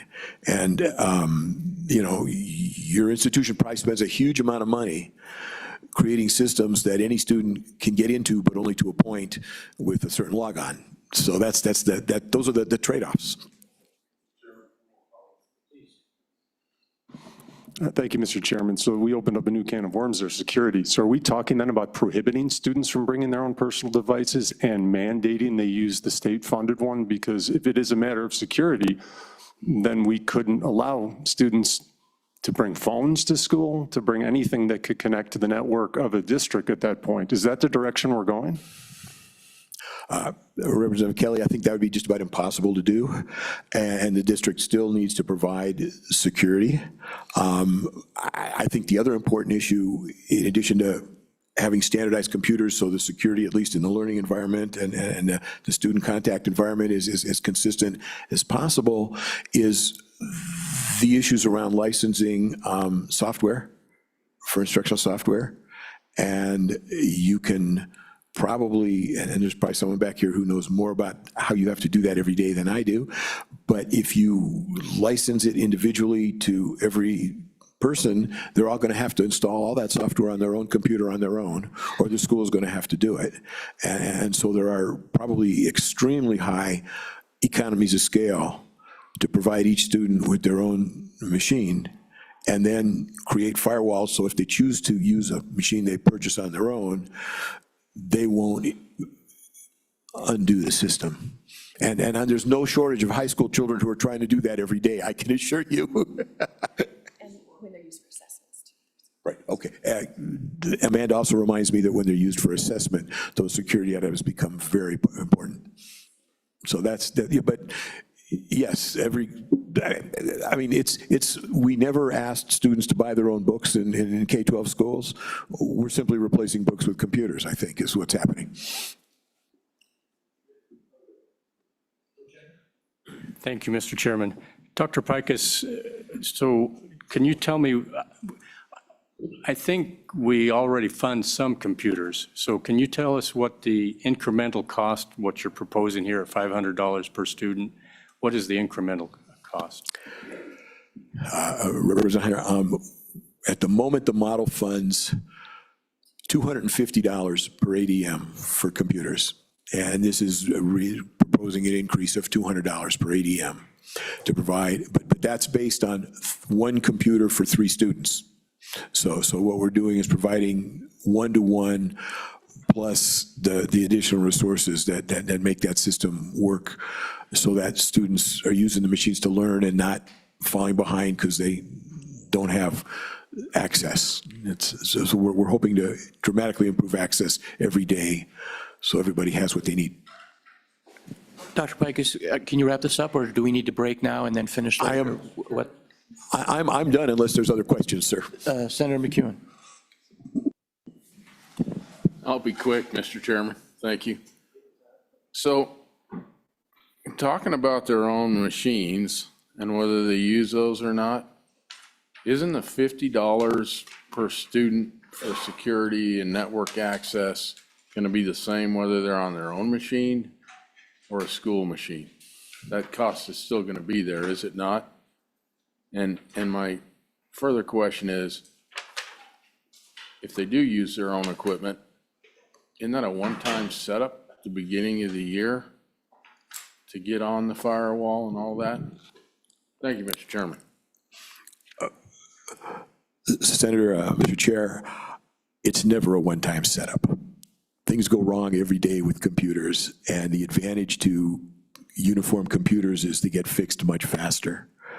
And so it costs a lot. You also have the challenge of how are you going to determine which students have their own and which don't, and which ones should buy their own and which ones shouldn't. And you're going to suddenly have a platform problem. Who's going to buy a Mac? Who's going to buy a Windows-based machine? Who's going to buy a Chromebook? And suddenly have to support multiple platforms. My School of Education has 150 employees. We have 5 tech people. Okay, go to a school of 288 with children who may or may not be tech savvy. Some are going to need the kind of help that people like me need. Some are going to be trying to mess with the system every minute of every day, and we're going to be hiring 10 tech people per school district, and I think we need to think about the fact that we're trying to minimize the cost of that equipment by standardizing it. So that becomes important too, I think. It's not as just simple as counting the machines. There are a lot of variables that go into this that I think are crucial to an overall cost-effective delivery of systems and learning and licensing software. Okay. With that, committee, let's go forward and take a 10-minute break, and we'll come back. Thank you.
Members of the committee, one of the things that I'd like to do, it's not on the agenda, but one of the things I'd like to do is actually, for a few minutes, entertain some public comments with specifically the issues that we've been hearing this morning.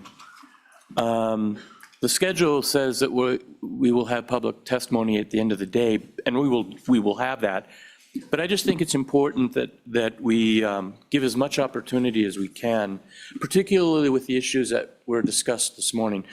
And I'd like to allocate like between 15 and 20 minutes at this particular time for anyone who'd like to come up and give public testimony on what we've heard so far this morning. But I ask two things.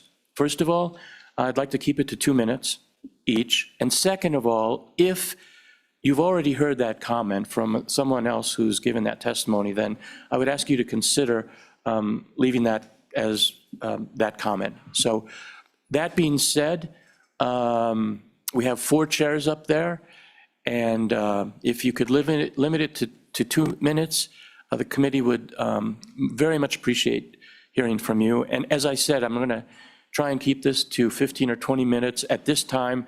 Obviously, we'll have additional public testimony later today, but I thought I'd give a little time now. So if you could, we'll just go from left to right. If you could please give your name and who you represent, if anyone, or if you're just a public citizen, which I love hearing from public citizens.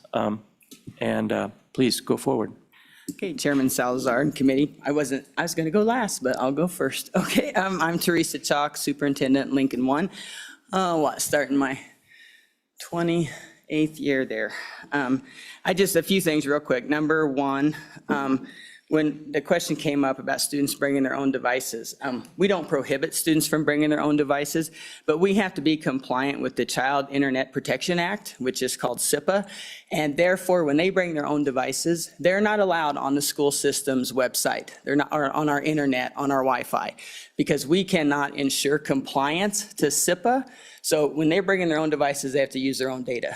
That is the main reason. On? Okay, I apologize. Okay, Please so continue. that is the main reason that we feel it's very important to provide one-to-one for our students. And then the reason there is more than one-to-one, as Dr. Pikus did state, some of those computers have to have more power, more bandwidth, because like in our CTE labs for AutoCAD, for things like that, you can't bring a Chromebook and do that. You have to have specific technology to meet those needs. Sometimes in our business labs for accounting and things like that, Chromebook's not enough. And then again, when I did the math at $500 per student, that would give me roughly $960,000 over a 3-year period. We spend $1.2 million every 3 years right now on technology. Just a snapshot of that. And then I wanted to state on free and reduced lunch, we're not allowed to identify those students. They cannot be identifiable. So let's say my code, I'm Teresa Chalk, my code's 1234, because they know I can't remember anything better. Anyway, when I come in, if I'm 3rd grade and up, I punch in my code, and then my account comes up, and whoever's serving me can tell whether I'm free, I'm reduced. Okay, does that make sense? Because legally, the principals can't even know. The only people who know who's free and reduced are the lunch lady serving and the person writing the consolidated grant. Otherwise, it's legally not identifiable. So those are the 2 main points I wanted to make. I stand for questions. Thank you, Mr. Chairman. Thank you for being here, Superintendent. First of all, the $500 or $450 was per year. So your $900,000 figure. I multiplied that by 3. I did an yearly count because I have 600 students. Okay, good. Are you guys one-to-one at your school district? We are one-to-one. We fortunately went one-to-one right before COVID, so we were prepared. And do you allow students to take the computers home? 7 through 12, they can take it home. The parents have to sign a document and provide $20 for insurance purposes. But K-6, we do not allow them to take them home. And do you have extra computers in case they forget to bring them back? We currently do not. Okay. Thank you. Thank you. Thank you, Chairman Salazar and the committee. I also would like to speak briefly about food service and the questions that you all had around the stigmatism that comes with identifying kids. Oh, sorry, Kristen Mayo from Teton County. You know, we don't directly identify them in the line, but in our district to prohibit free and reduced students or negative balance from going really high, if you have a negative balance in our lunch line, we only allow those children to have a full meal instead of a la carte items. So this happens mostly at like the middle school, high school. So if a student comes through with only a la carte items, we have to send them back for a fruit or a vegetable or something along those lines, because that's what's reimbursed by the federal government. So in order to try and maintain and keep our negative balances for our student accounts, that is how that stigmatism comes about. And it's not on purpose, and we try and do it as gently as possible. But negative balance are a real challenge in our school districts. And so that's the only way. And we actually can't in our system have anything pop up that says this is a free and reduced account, or this is a, you know, they've qualified for some other program. We have a couple other programs in our community. The other big challenge we have in Teton County is that those wages are nationally based, and in Teton County, our wages are much higher. So the amount of population that doesn't qualify for free and reduced that is living in poverty is much higher in Teton County than it might be in some other places. I wanted to also pile on with Teresa on the technology. So many programs and so many industries and so many careers now are technology-based. So to say that one student device for one student is going to be enough to cover all of the needs that we have in schools is not realistic. In our art classes, in our design classes, in all of our CTE classes, you're using technology, and they have to be prepared for that with the CTE classes, new technology pieces. It's not realistic to think that we're going to put those softwares on every single student device. So there are going to be additional devices in those classrooms that have specific programs. Not every student's going to need that software. So let me ask you this, and help me, educate me. When a student goes from history to art, are they bringing their computer with them and then using that same computer for history and art? Or are they or because the curriculum is different in the art class, then they're using a specific art computer? How does that? No, not necessarily. Thank you, Mr. Chairman. They are using their computer for their classwork in every class. Okay. But there are certain applications, let's say if you have a pilot program, right? If you have, we're looking at a CTE program for pilot licensure. So if you have that program, there's going to be specific software in that program that they're going to use in that class that isn't necessarily going to be on their computer. And to have all of the computers have the memory storage and the bandwidth to be able to operate every single program that we use in our schools is unrealistic, and that would be cost prohibitive. In an art class like a design lab, where the students are coming in and they're actually creating designs for printable art or different pieces that are specific to that class, they would only have access to those programs in that classroom for the same reason that it doesn't make sense to have that software on every single student device in the school. And they're different computers and different platforms. So is that curriculum uploaded at the beginning of the year on that same computer then for history and art or science? Well, there's not necessarily curriculum that's uploaded on any devices. Our students, when they go in to do their schoolwork, they're accessing Canvas or PowerSchool, and their lessons and their work are done in those devices. When we're talking about specific like project-based software, like Project Lead the Way, where they're learning about computer science, engineering, those programs are often specific to what type of a computer you can have and what, and they're much bulkier computers. They just have more to them. So Project Lead the Way, for example, we can't even put Project Lead the Way on the Mac devices that we have for our high school students. So we have a lab with personal computers, PCs, window-based computers, where those students go into that classroom and take that class. Now, they can still do their work, whether it's writing or research on their personal device, but the actual project and learning how to operate that software happens in a classroom. Okay. Questions? Yes, Representative Bear. Thank you, Mr. Chairman. Thank you for being here, Ms. Mayo. I appreciate it. Couple of questions. On the food service comments you made, I'm curious. I know at certain stages, you can't differentiate between qualified and non-qualified for free and reduced, but do you have any statistics on those that are getting a negative balance, whether they are qualified or not qualified? We do, and I could do a little work and provide those statistics. In our district, because we have so many students that would qualify if we were measuring true poverty, we have a nonprofit that we work with, and we have something called our Teton Meal Support, where if they have filled out the free and reduced application and they don't qualify, then the nonprofit provides funding to pay for some of those meals, and it does offset some of our subsidy. Last year, our subsidy to our food service program was $580,000, even given the donations from the nonprofit and the federal reimbursements and the paid meals. We've also increased the price of our meals just to adjust for inflation, but as you've heard before, increasing the price of meals doesn't offset the subsidy in the district. Follow-up? Yes. Thank you, Mr. Chairman. On the computer issue, are you guys one-to-one? We are. Thank you. Mm-hmm. And we do not allow anyone to bring a personal device and connect to our network for security reasons. Thank you. Yes. Thank you, Mr. Chairman. Just a question to extend from that comment.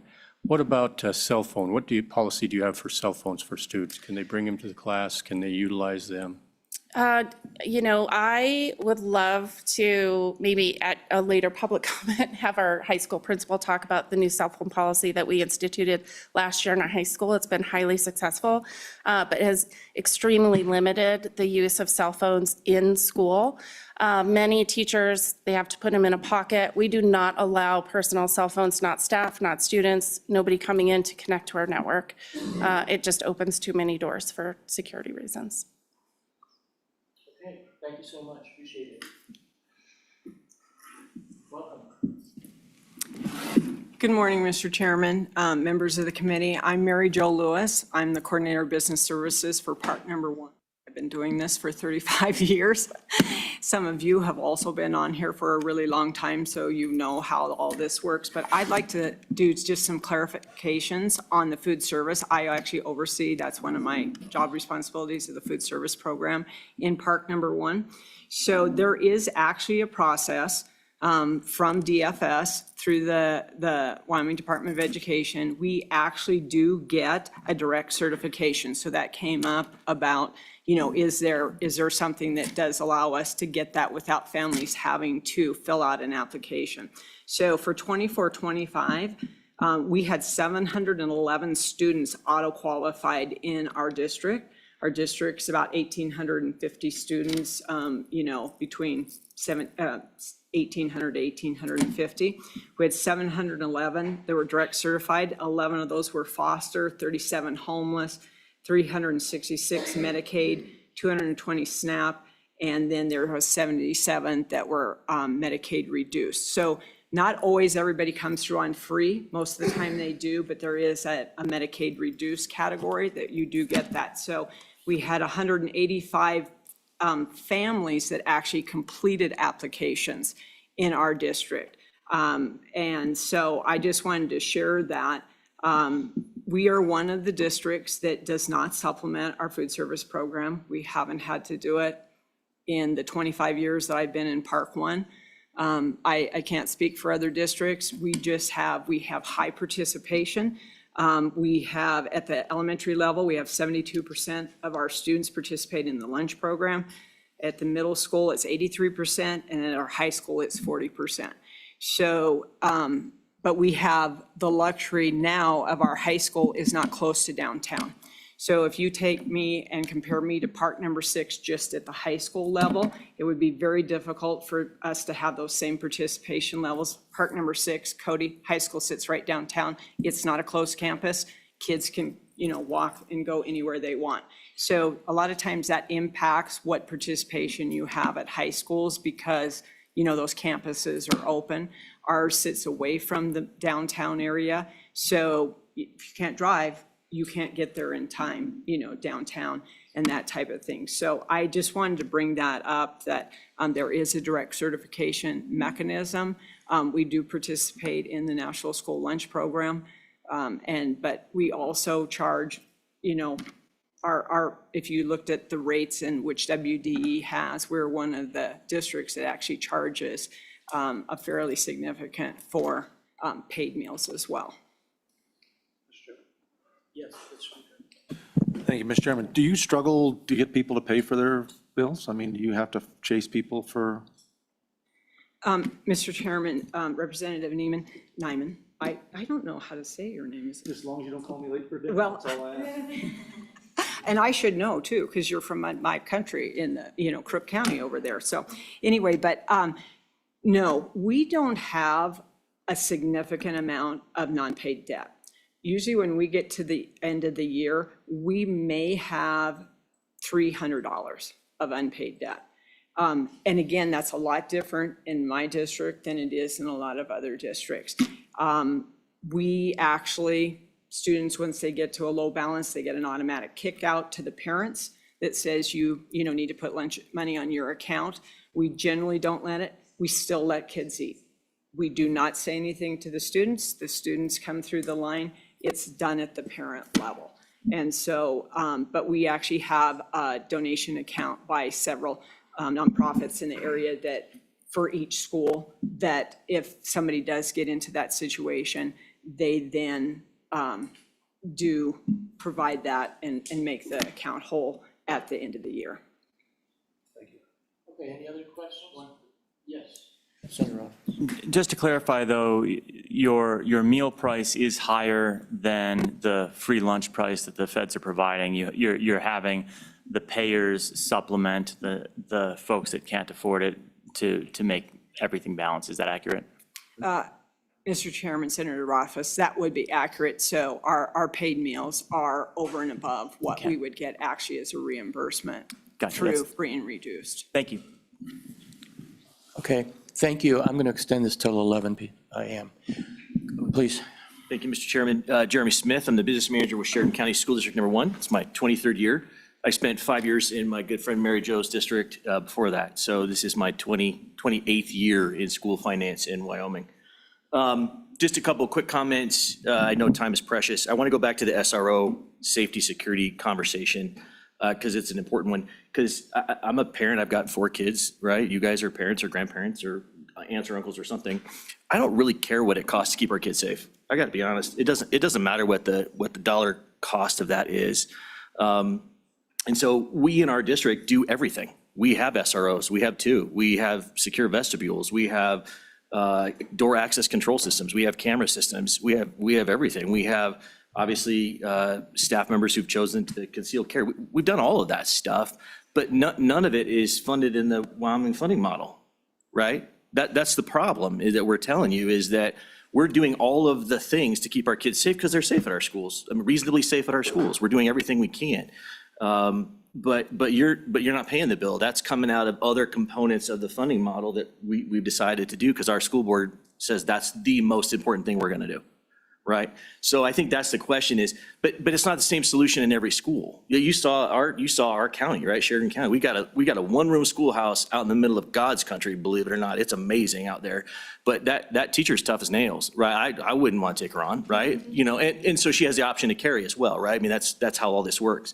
But we do have 2 SROs, one stationed in Tongue River, which covers Dayton and Manchester, and one in Bighorn, which covers that campus. We have an agreement with the sheriff's office. We pay 83% of the annual cost of that actual individual to be there. The sheriff's office gets them the other 17% of the year, and they pay that. So it's a great relationship. But again, we have to fund that out of Hyde because it's not a component of the Wyoming school funding model. So I think that's the issue is that we're doing all of these things. But I like a little bit what Senator Rothfuss has had to say. So don't pigeonhole us because the solution at every school is slightly different. And so if you want to collect up some money and call it safety and security for the daily needs of students, whatever that is, we can figure all that out and price that out in some sensible way. But at the end of the day, I don't really, as a parent, I don't really care what it's going to cost the legislature to keep our kids safe. I don't, right? We shouldn't care about that, but we have to care in a way that this makes sense, right? We can't spend $8 billion. That's not what we're talking about. But there is an amount of money that someone can calculate. I think the good Dr. Pikes can figure that out based on square footage of buildings, the number of schools, the number of kids. I mean, there's some metric, right? But then allow districts to utilize that funds. It's best going to take care of little our school up in Pass Creek, Slack Elementary, that's going to be different than the Bighorn campus in Bighorn, right? So you kind of have to allow a little flexibility because our boards of trustees are smart people. They're elected local community folks who care about their kids and want to keep them safe. So just give them the pot of money to do that so that we quit playing these games. So that's my comment about that, Mr. Chairman. Quickly positioning, because I'm actually the food service director for our district as well. Our district is not poor at all. Like, I mean, it is not. So this idea that we could fund, there's no way. That doesn't happen. Mary Jo district, you heard about half our kids qualify for free and reduced. We got about 15% of our kids that qualify. And so we can't charge our parents enough to offset the cost of producing that program. So I just want to caution you, her district is a bit of a unicorn in that. I think 47 out of 48 districts have to subsidize their program. And it's really demographic dependent, really about all of our kitchens are in one place. I mean, you know what I'm saying? Like, I don't have that. I have schools in Dayton, I have schools in Manchester, I have schools in Pass Creek, I have schools in Bighorn. It doesn't quite work so nice and neat. So just want to caution you on that kind of stuff.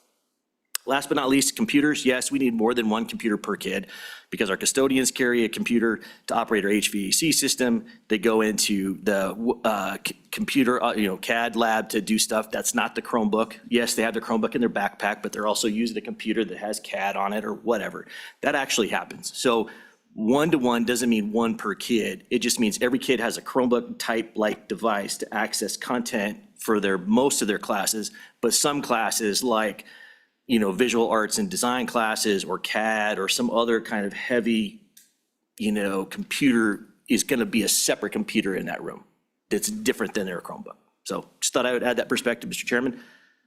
That was very quick. Sorry if I talked too fast. I'm just trying to keep it under 2 minutes. And with that, I stand for questions, Mr. Chairman.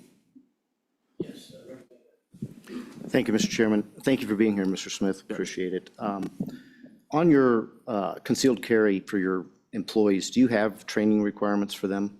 Mr. Chairman, we did not institute, our school board chose not to institute the additional training requirement. I asked that question because we have a pot of money for that type of thing, and just want to make sure that all districts and everybody's aware that, because nobody's accessed that money yet. Mr. Chairman, our board of trustees chose to require district-issued lockbox, for that component of time when it's not physically on their person. Okay, thank you. And are you guys 1-to-1 on the computers? Mr. Chairman, we are. Thank you. You bet. All right, thank you.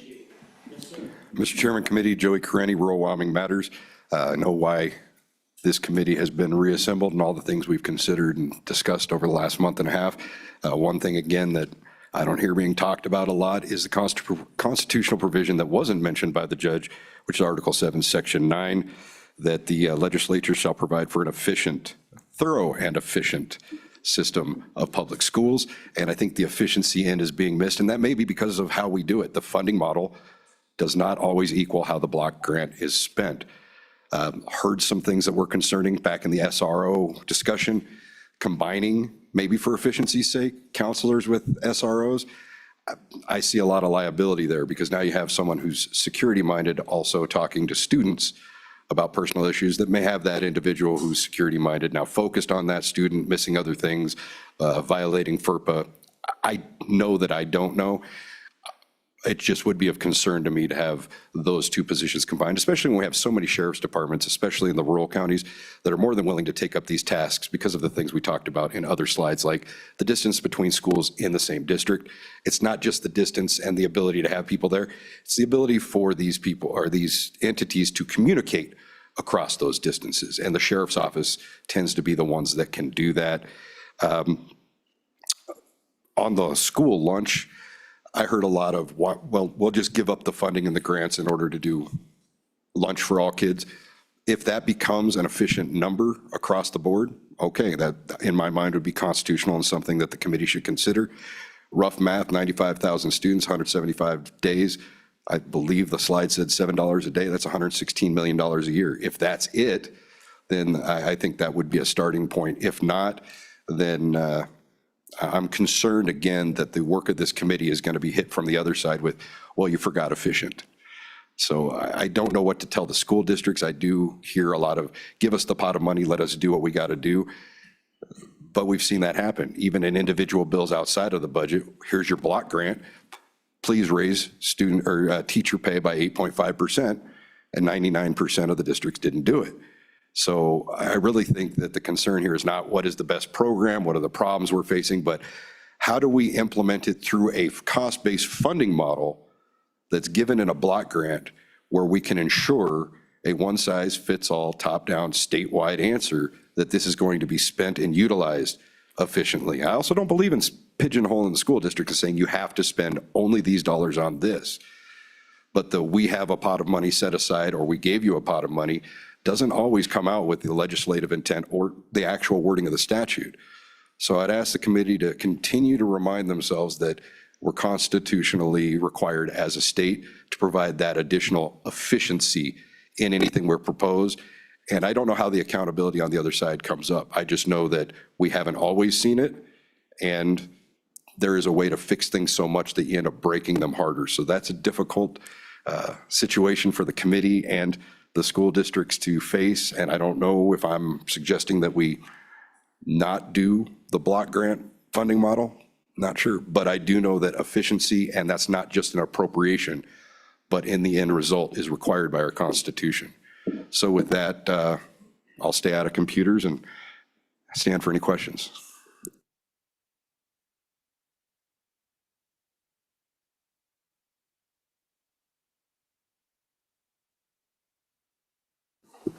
Hi, thank you, Chairman. I'm Carla Banks, and I'm with Wyoming Department of Education, and I oversee all the child nutrition programs for the state, some of those being the National School Lunch Program and the School Breakfast Program. So I hope I can provide a little clarification on a few of the questions that came up. Right now, our state is sitting at 34% free and reduced. We do have about 7 schools in the state that do not participate in the National School Lunch Program, and I have 0 data on them. So when I say it's 34%, those are the participating schools. And then, so I wanted to provide a little clarification on the Community Eligibility Program. That is, we call it CEP. And the way a school district can become CEP is through the direct cert model. So direct cert is we have MOUs with SNAP and Medicaid in our state. So what they do is every week, they give us a list of the kids in our state that are on Medicaid and on SNAP. We then upload that to our schools. Our schools can go in and match those kids. Those kids are automatically given free and reduced data. Mary Jo hit on that a little bit we do have free and reduced in that category. So to become CEP, you have to match. It's not about applications, free and reduced applications. The way you become CEP is on your direct cert match. And the federal government just reduced that to 25%. So if you directly certify through SNAP and Medicaid in the state of Wyoming, at 25% of your student body, you can then apply for CEP. And you take your CEP number, so say you're at 25%, you multiply that times a multiplier of 1.6, so that puts you at 40%. That is how those schools claim those numbers. So when they feed all their kids for free, you have to serve the kids for free. You then claim every month, that claim, is it 40% are paid back at the free rate? These 60% are paid back at the 44 cents, which is the paid rate. So that's CEP. The magic number is if you directly certify at 62.5%, you multiply that times 1.6, you feed 100% of your children at the free rate. That's how you get reimbursed. So schools that aren't taking advantage of that are losing a lot of funds. We do have schools in the state on the reservation that are 100% CEP reimbursed. Sorry. Do we have schools that aren't taking advantage of that are eligible to be taking advantage of that? We do. Do you have a list of those schools? Not off the top of my head, but You have that. I do. Do you have any sense of the reason for them not taking advantage of that? That seems like, The reason I was given was because it's really hard, because it would be one school building. And so one school, all the children would get to eat for free, and then the other kids in the district would not, because they wouldn't qualify. Those schools are not at that. And CEP is really complex. You can also bundle your schools. I know Laramie 1 does this. And so, like, you know, if they have a side of town that's more socioeconomically poor, they can bundle those schools so they can feed more kids and then use the percentage of the bundled schools. So there's a lot of ways to work with CEP, and the districts just have to decide if it's beneficial or not. We don't regulate that. Mr. Chairman, how many districts are fully qualified? I would hate to speak to the whole district. I know we have 2 for sure on the reservation. It might be 3. And one thing I would like to put out there is FDPIR, which is the Food Distribution on Indian Reservations, is another way that we could have an MOU, because we have the MOU with SNAP and Medicaid, but I am unable at this point to get an MOU with FDPIR. And so it's a 4-year cycle. So our reservation schools, people on the reservation get FDPIR instead of SNAP. And we're at the end of our 4th year with our reservation schools. And so I'm not going to be able to qualify them unless I can get that. Okay. And I don't have that data at this point. Thank you, that's helpful. I'm going to finish up with after desk and my testimony, but clearly, as I said earlier, more comment as well. Go ahead, please. Thank you, Mr. Chairman. Just for clarification, you said 7 schools are not using the free and reduced program, or was it 7 districts? I just want. Districts. Any other questions? Very helpful. Thank you. Okay. Yes, sir. Good morning, Mr. Chairman. My name is Jay Curtis, and members of the committee. My name is Jay Curtis, Superintendent, Park County School District 1 in Powell. And I'm going to try not to retread ground on the one-to-one, but just maybe provide a little bit of a clarification on Chromebooks. Number 1 question, yes, we do buy more Chromebooks than 1 per 1. We have an overage specifically for breakage, because Chromebooks are essentially it's a throwaway device. They are, we buy cases, we buy sleeves, and it doesn't matter what you do, they break.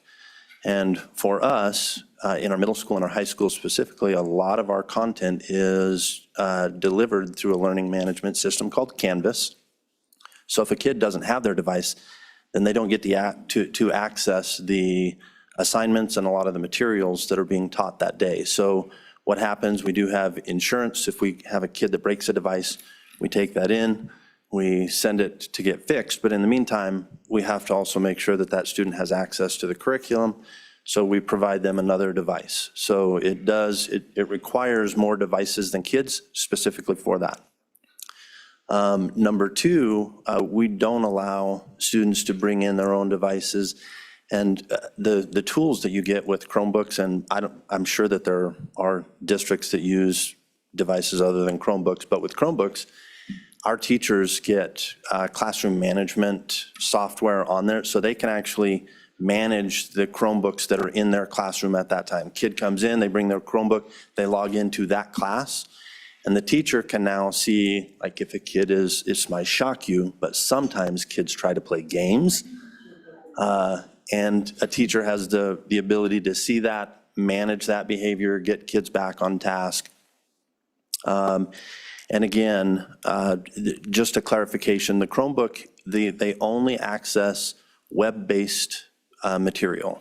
So when you have classes that take a higher level of computing, and a lot of people have tried to explain it, I thought maybe I could provide a little more clarification, but In specialized classes, sometimes it takes a desktop just to have the computing power to run local software, not web-based software. So it requires a higher level.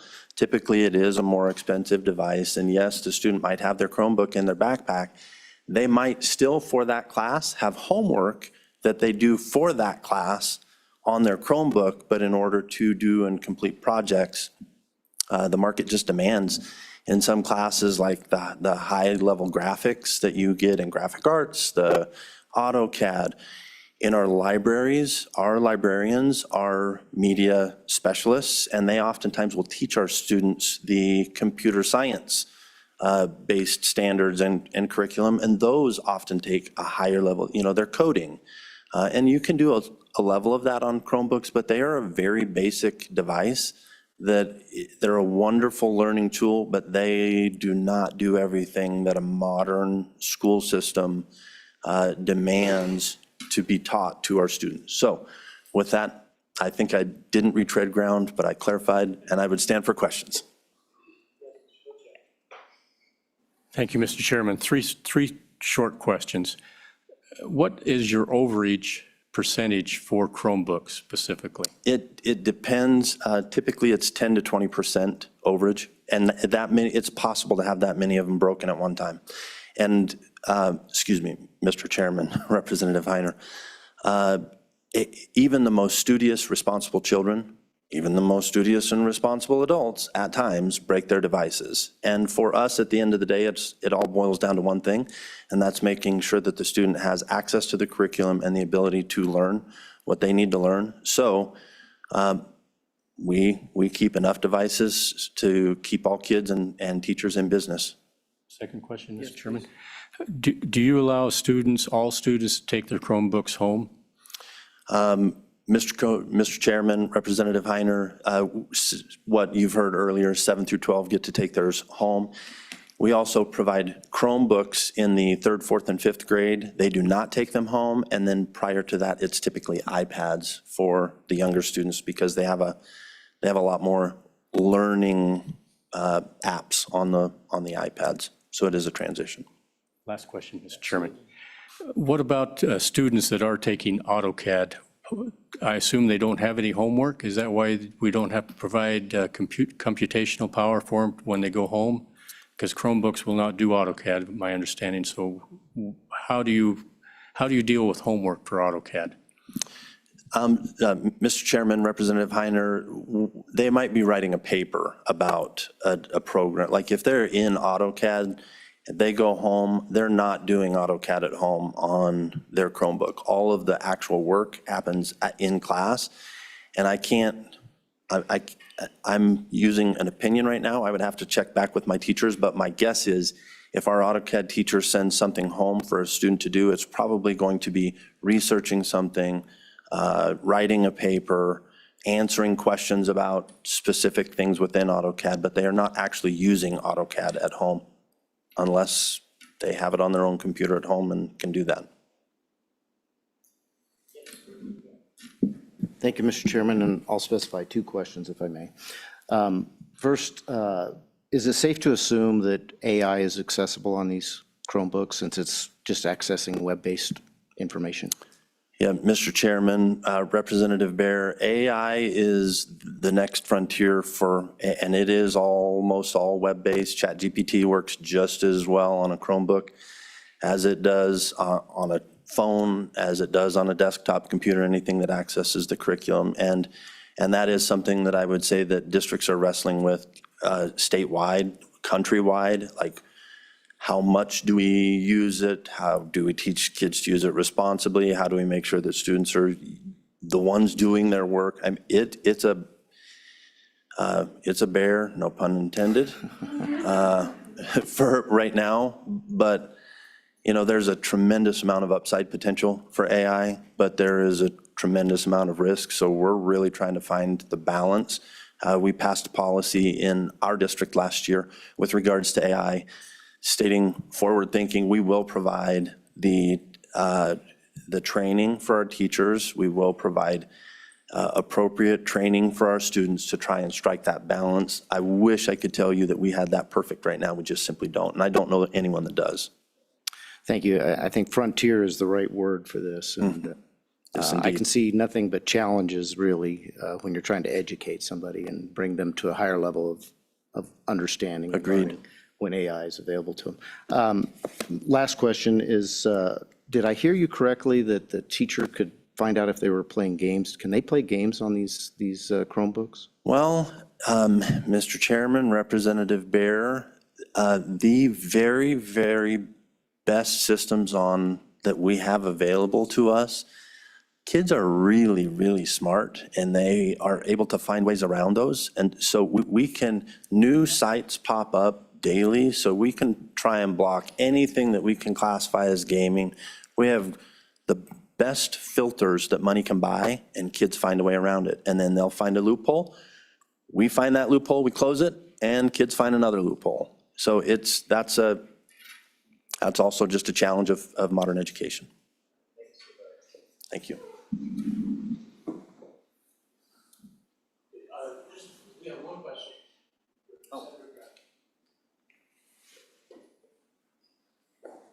If you don't mind, thanks for coming back.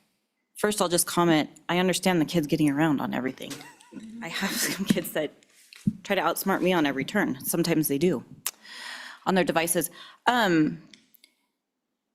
First, kind of maybe help us understand, even some of us that are younger here on the committee, most of our stuff was done with textbooks when we went to school. And so I think this transition from like textbooks to things being more digital, even though I kind of understand it, it's a little bit hard to grapple with. But how much, it sounds like if I'm understanding things right, that maybe junior high and high school, a lot of things are on the web-based. How much of that happens in elementary school versus we're doing things out of textbooks and with pen and paper and stuff like that? Mr. Chairman, Senator Brennan, it's a great question. We start with students in technology. I'll start with this. It is amazing how many skills kindergartners come to our schools with. You can put an iPad in any 5-year-old's hand, and they can use them better than probably most of you on the committee. It's incredible. And we are in a time period right now, my opinion, textbook companies are distancing themselves from paper textbooks. They are more and more, it is harder and harder to find textbooks that you can actually get a paper copy in. And it's not a terrible thing, because when you have digital textbooks and they need to update them, you get the updates for a period of time and for a price. And when digital textbooks first came out, they were actually a bargain. They were a lot of times less expensive. More and more of them are going to subscription-based services, so you're paying ongoing costs with regards to your textbooks. And to answer your question, we still like to put paper and pencil in the hands of our elementary students and our junior high students and our high school students. I think that's an important skill to always keep. Maybe with AI, heck, it's going to be doing everything for us pretty soon. But it is also the world as we know it is changing, and the technology demands are changing, and what kids have to know and be able to do when they leave our school districts to go into the real world, even people who aren't going to college, even people who are going into the field. Like you just heard our custodians carry a computer to do work orders and to run our HVAC. Plumbers, I had a plumber at my house not too long ago, and he was accessing, he had to have computer skills to be talking back and forth with a manufacturer and to be researching my specific boiler. So it doesn't really matter what you're going into these days. You have to have a certain level of skills and technology, and I don't know that Chromebooks alone can prepare kids for that. That's why we talked about those specialized computers. But a very long-winded answer to your question, yes, we still do paper and pencil for a lot of things. We still read books that are paper for our students in elementary, but we also have technology in the hands of every kid in our school district.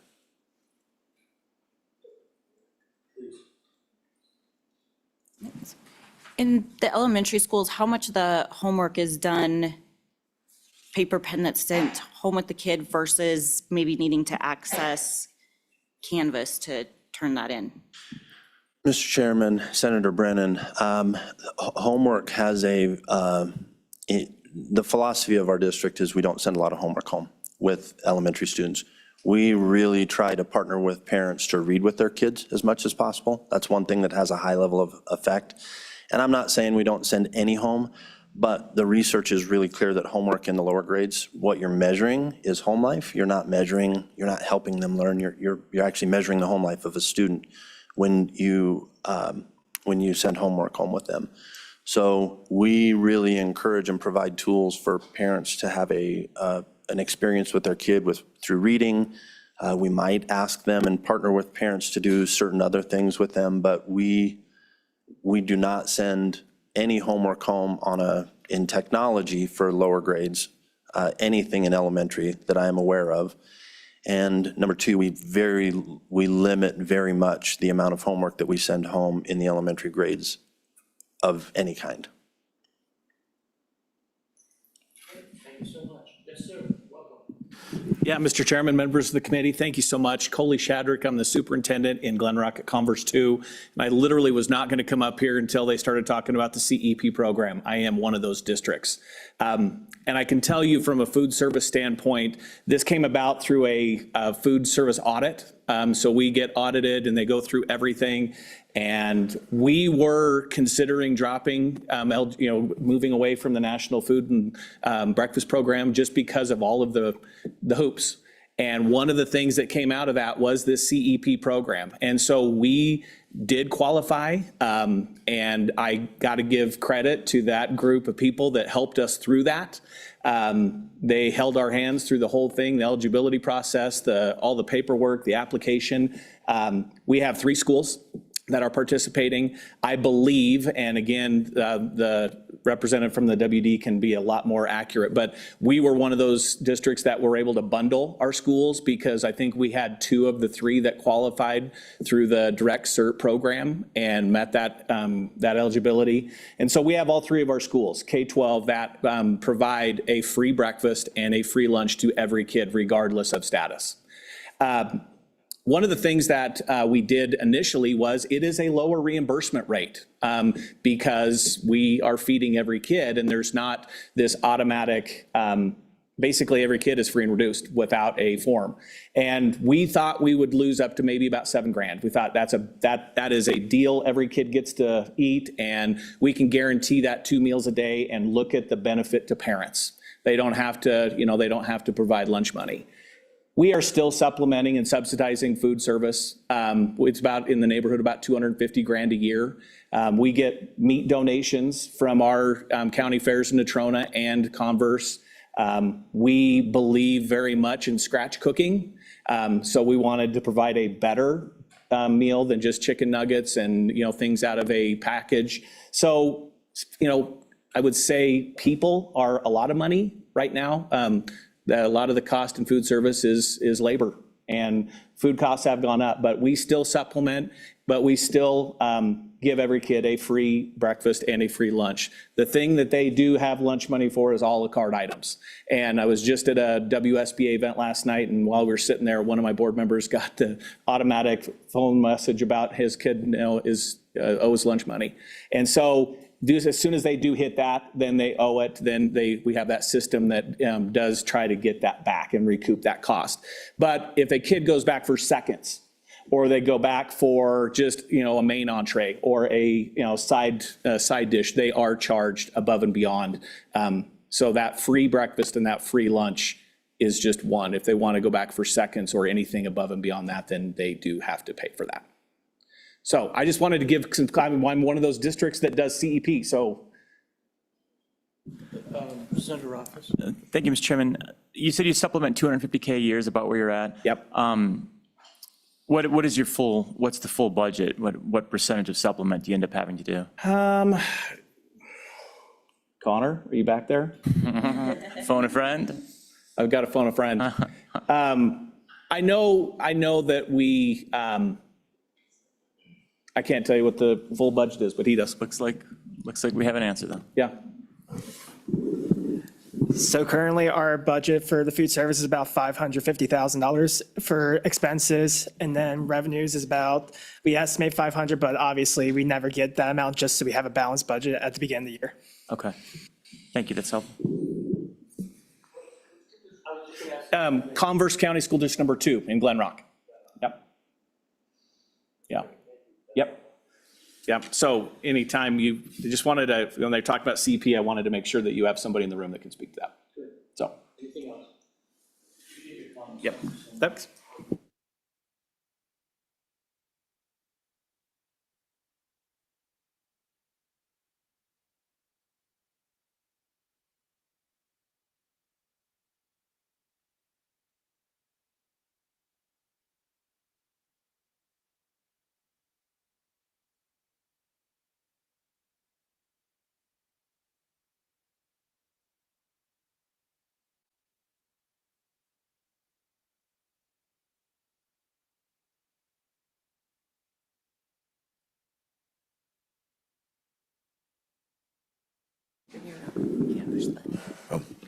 Thank you, Michael. And I'm just trying to find where my Zoom is to get it to show up so I can do this. I may have to reconnect to the meeting. It's one of those challenges of technology, and I don't even have a Chromebook.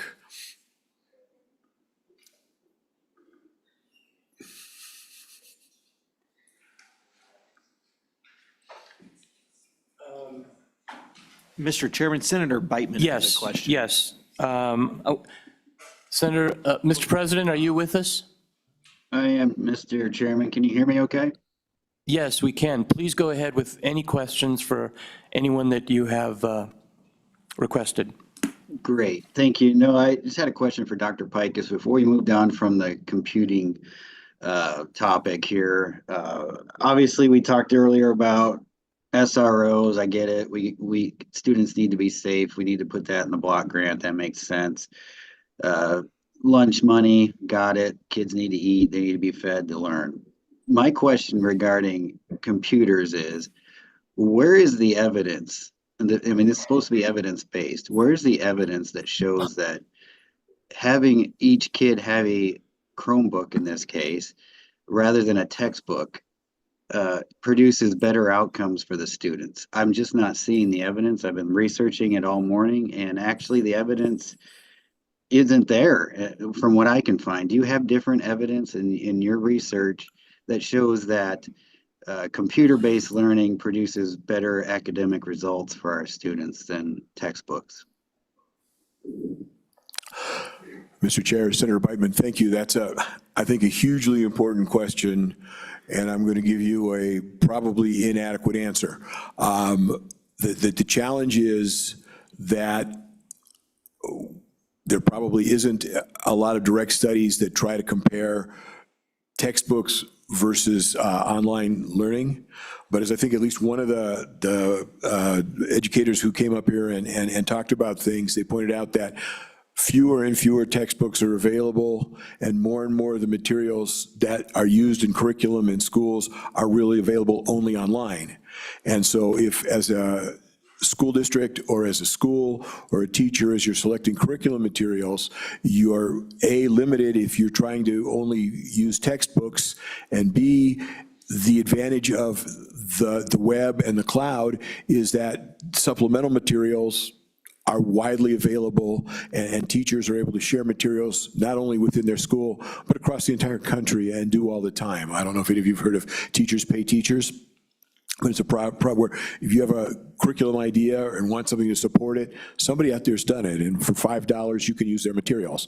And so they make a little bit of money as well. So the reality of the world is we are moving to electronic cloud-based materials, and my sense is that this is one of those Not that I can show you that students will learn better online, but likely they won't learn as well with textbooks because of the very limited availability of the materials. But I'll try to look a little further and see what further I can learn on that. I work with some folks at USC who I think can help me understand that a little better. Follow up, Mr. Chairman. Yes, Mr. President, go ahead. Well, thank you. And I think that's vitally important as we go on, because to me, if there's no evidence that suggests that, in fact, what I've been reading is heavy computer use was linked to worse outcomes. And so why would we as the state legislature pump more money into a system to produce worse outcomes for our kids? So I really want to see the evidence before we go down this rabbit hole that the judge sent us on. Just because it feels good to a judge doesn't necessarily mean that that's what's best for our kids and what's evidence-based. And that ultimately, that's our mission here, is to deliver on evidence-based items here. And I think we need to look at this very, very carefully before we go down this road, because this seems to be wildly inefficient and wildly inexpensive. And if we don't even know if it's going to help our kids, then I don't think it's worth doing. But I would really encourage you to get us some information that we can look at before our next meeting. Thank you, Mr. Chairman. Mr. Chair, Senator Brightman will be happy to do that. Thank you very much. Anything else, Mr. President? Not at this time, Mr. Chairman. Thank you. Thank you. Okay, Dr. Pikus, please proceed. Thank you, Mr. Chair. At this point, I'm going to turn this over to Amanda Brown to talk about how states count students for funding. It's one of the questions that you've asked us to provide more information on. I need to give you the computer, not this. Here you go. You just need the bottom one, you're all set. Dr. Brown, good to have you here. Thank you. Pleasure to be here. So this is the first area we're shifting really outside of those court-ordered items to talk about a piece that's really integral to your funding system. How do you count students, which determines how much resources and funding you send out to your districts? This is focused on looking at Wyoming's current average daily membership approach and how that compares to other places. So just to clarify, this is not how you count students for FRL or different pieces. This is kind of your foundational student count. So when you think about how you count students, there's a few different considerations for what that looks like. One is how the count is done. Do you use a single day count, multiple days? Do you look at an average over a period of time? And whether or not you're looking at membership or attendance. So membership would be most similar to enrollment, so how many students are enrolled in your schools, versus attendance, how many students are present on a given day for measurement. Then states also differ if they fund based on current year or prior year student counts, or if they use, we'll get to it, an approach like Wyoming where you look at a better of, greater of either a current year or say an average over a period of time. So we reviewed all 50 states plus DC to look at categorizing how they approach counting students into the following categories. So if they're using single day attendance, single day membership, multi-day attendance or membership, average attendance or average membership. And I do want to name, even if an approach is called the same thing, state to state, it can be very different in how it's applied.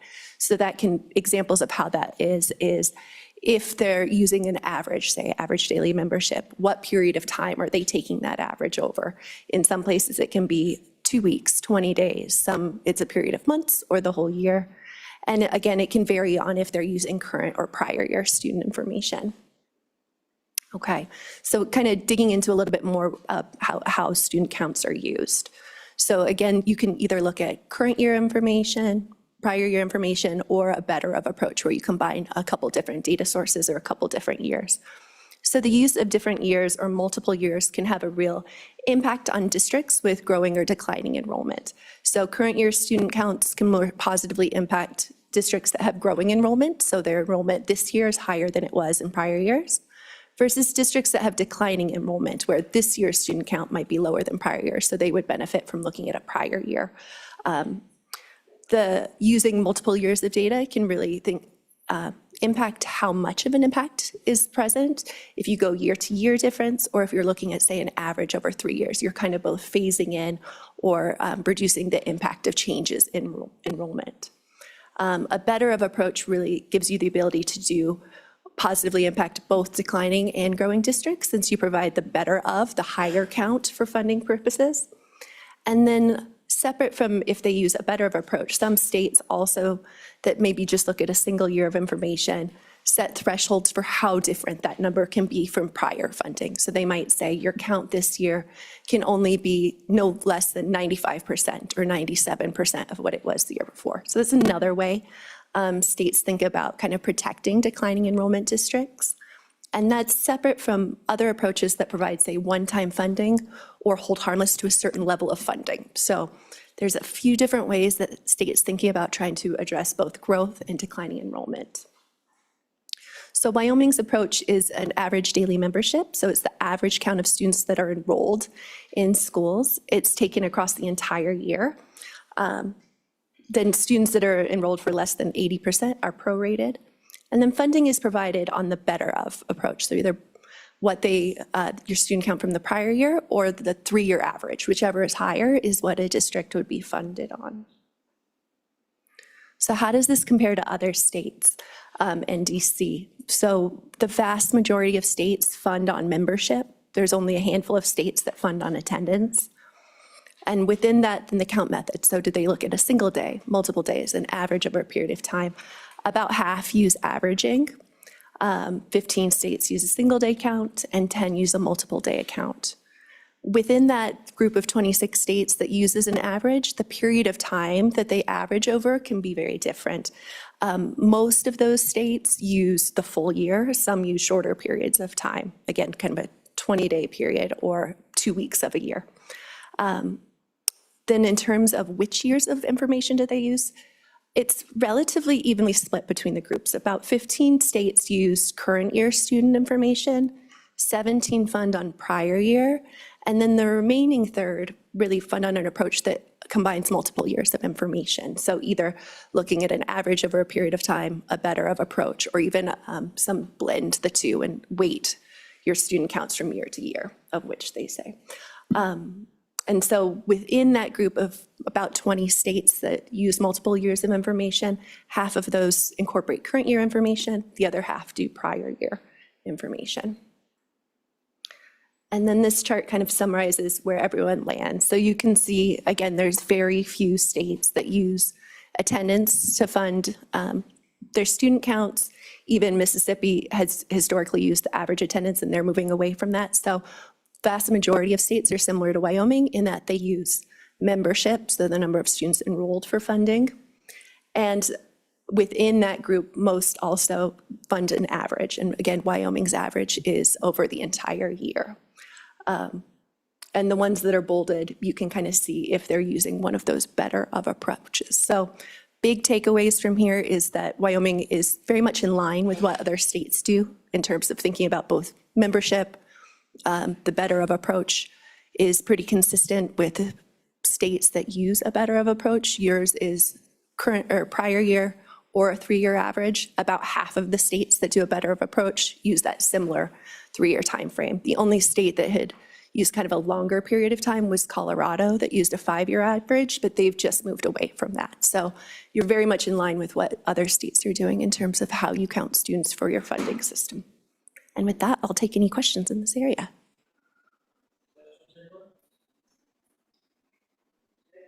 All right. And conveniently, this section is me as well. So the next piece I want to touch on is resources for small schools and districts. And we've touched on these issues in a number of different areas already today around SROs or food service, but I want to dig into it a little bit more.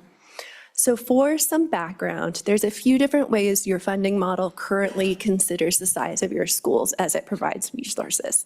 So the funding model overall differentiates resources based on prototype schools that are of different sizes. And you can see the different sizes for elementary, middle, and high school.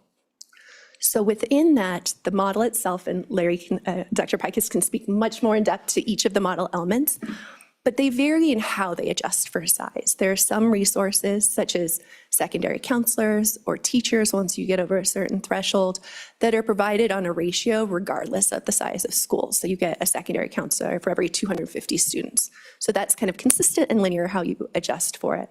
Then there are other resources that, within the bounds of those prototypical school sizes, have both kind of a minimum and maximum level of staffing. So for example, you would have a principal kind of once you hit that small prototypical school size up, but you wouldn't have more than one principal. You wouldn't have more than a librarian.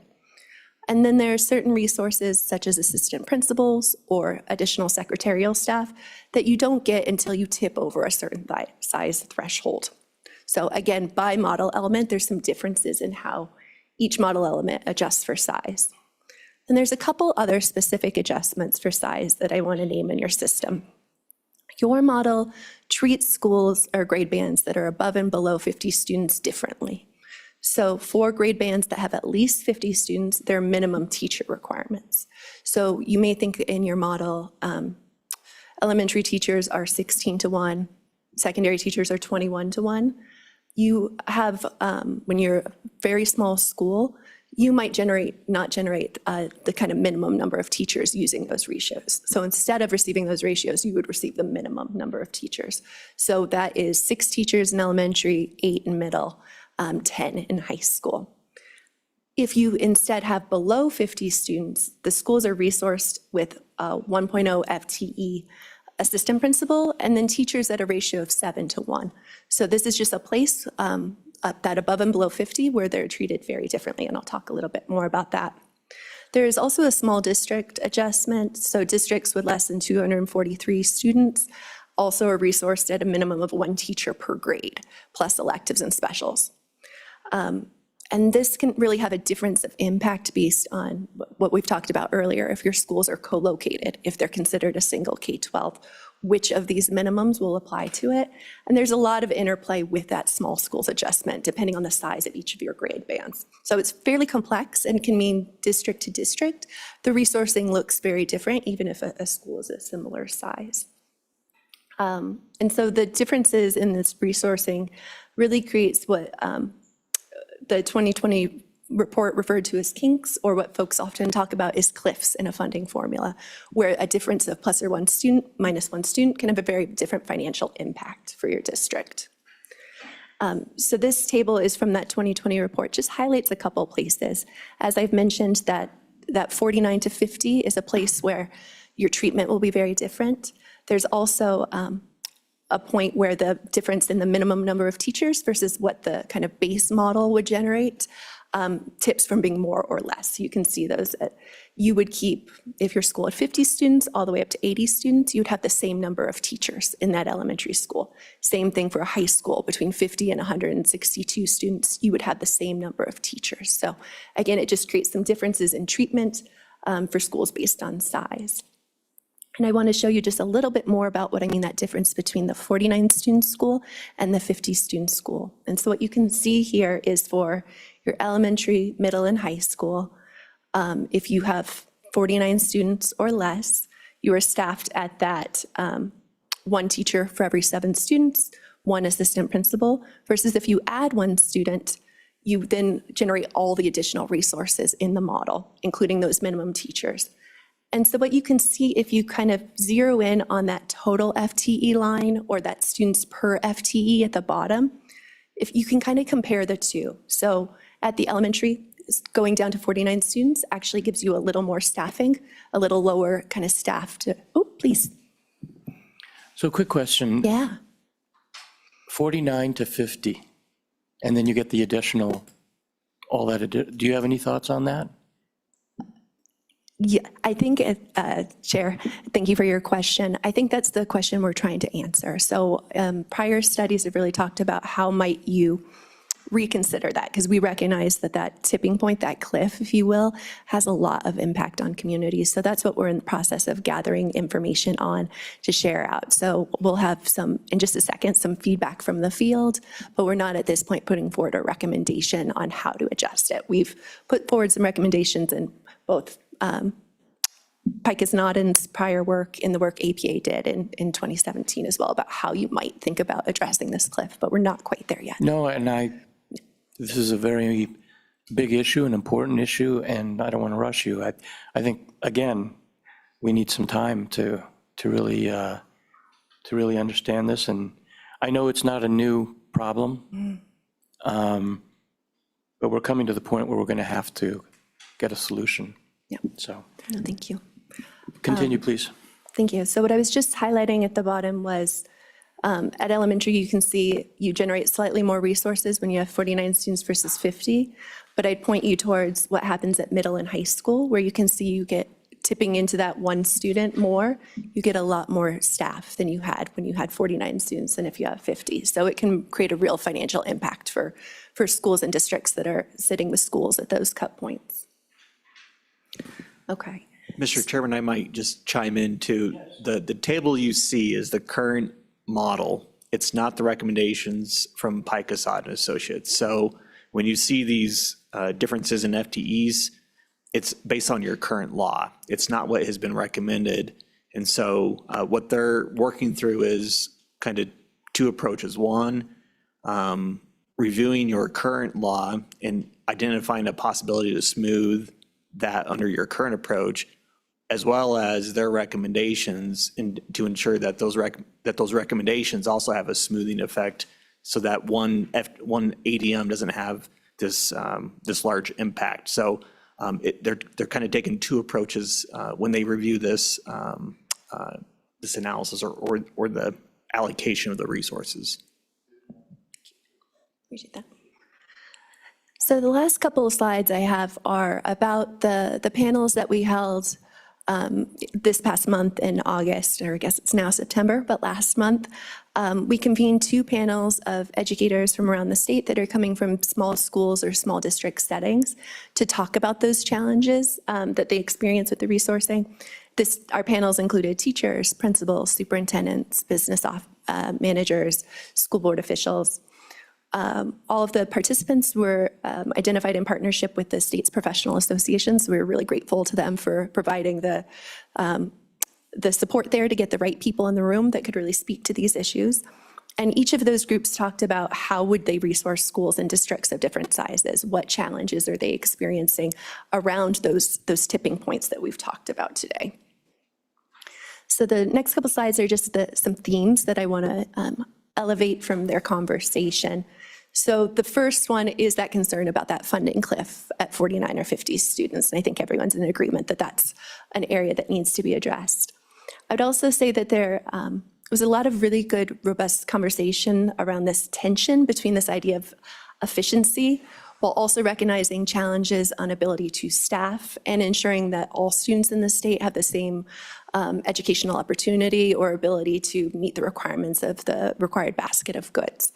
So what we heard from the field was that they face issues getting staff with the necessary credentials to teach more than one subject. And it was more once you started getting to the secondary grades where it's hard to have a person that's certified to teach this grade or this subject be able to teach something else. So that creates some concerns around ability to hire partial positions in small settings. So that it's hard for them if they need a half-time science teacher and a half-time English teacher to have a teacher that could do both those things or in other support areas. And particularly this is an issue in remote settings. And I think, again, it surfaced today as we think about SROs or supports like that, how different community to community is where your schools are located, which impacts their ability to share positions or if they have to have a whole person to offer something. And I think what also surfaced is the question of what does it really mean to have an equal opportunity for students? Should you have the same expectations if the school has 40 students as if they had 200 in what students can access? And then what does that mean in your smallest settings, your kind of one-room schoolhouses, if you will? Where's that line of when you might do something slightly different for them? So I think there's still questions there. I think we heard very strongly a desire to ensure that all schools receive a minimum level of staffing. They talked about teachers having kind of 1 per grade plus specialists in elementary, which is higher than what the current minimum staffing in the model is. They felt more comfortable with the current minimum staffing at the secondary level. So again, this circles back to their ability to have the staff in the building that can teach all of the subject areas was a concern they were raising. And they also expressed the need to have access to instructional facilitators. So those are the folks that work with teachers and coach them to improve instruction, pupil support, and computer technicians, regardless of size. And I've mentioned this piece here before. There were concerns about being able to provide nurses, SROs, mental health services, or having access to those community resources in remote settings. So we've shown you on the map today how isolated some of the communities can be. We also talked about district level resources. So there was a feeling that the current district level FTEs that are provided for the model are sufficient. The concern really came around the salaries, and I think it's not unique to the small districts where the salaries were a concern. There was discussion around how to treat those co-located schools, that there's some differences in how schools are funded right now based on if they are classified as 3 separate schools versus a single K through 12. And as we talked about, those minimums really come into play as you think about how schools are treated. So I think that's really a concern the field raised on just the kind of inconsistent treatment that can happen. They cautioned against district consolidation, citing geographic distances, local control, and funding efficiencies in terms of salaries. So I want to just put that on the table. A couple other issues. Cash flow with reimbursements can be an issue for small districts. You have a number of pieces in the funding formula, transportation, special education, that are funded through reimbursement. And depending year to year, that can create just some kind of cash flow issues for your smaller communities. Yeah. Mm-hmm. Curiously, did they give you any insights into what we could do to remedy that? Great question, Chair, Representative Neiman. They talked about, we had a good conversation around reserves and the thresholds of when, or how much dollars year to year that districts are allowed to carry over, because they're really using those for cash flow. There was also conversation of if you could apply for funding within a year. So you say you have a very high cost special education student that moves into your community, instead of waiting to receive funding for the next year for them, would there be any kind of pressure release valve to apply for a grant funding within a year? So those were a couple examples I can think of. Larry, anything else? I think that covers it. Did that cover it? Okay.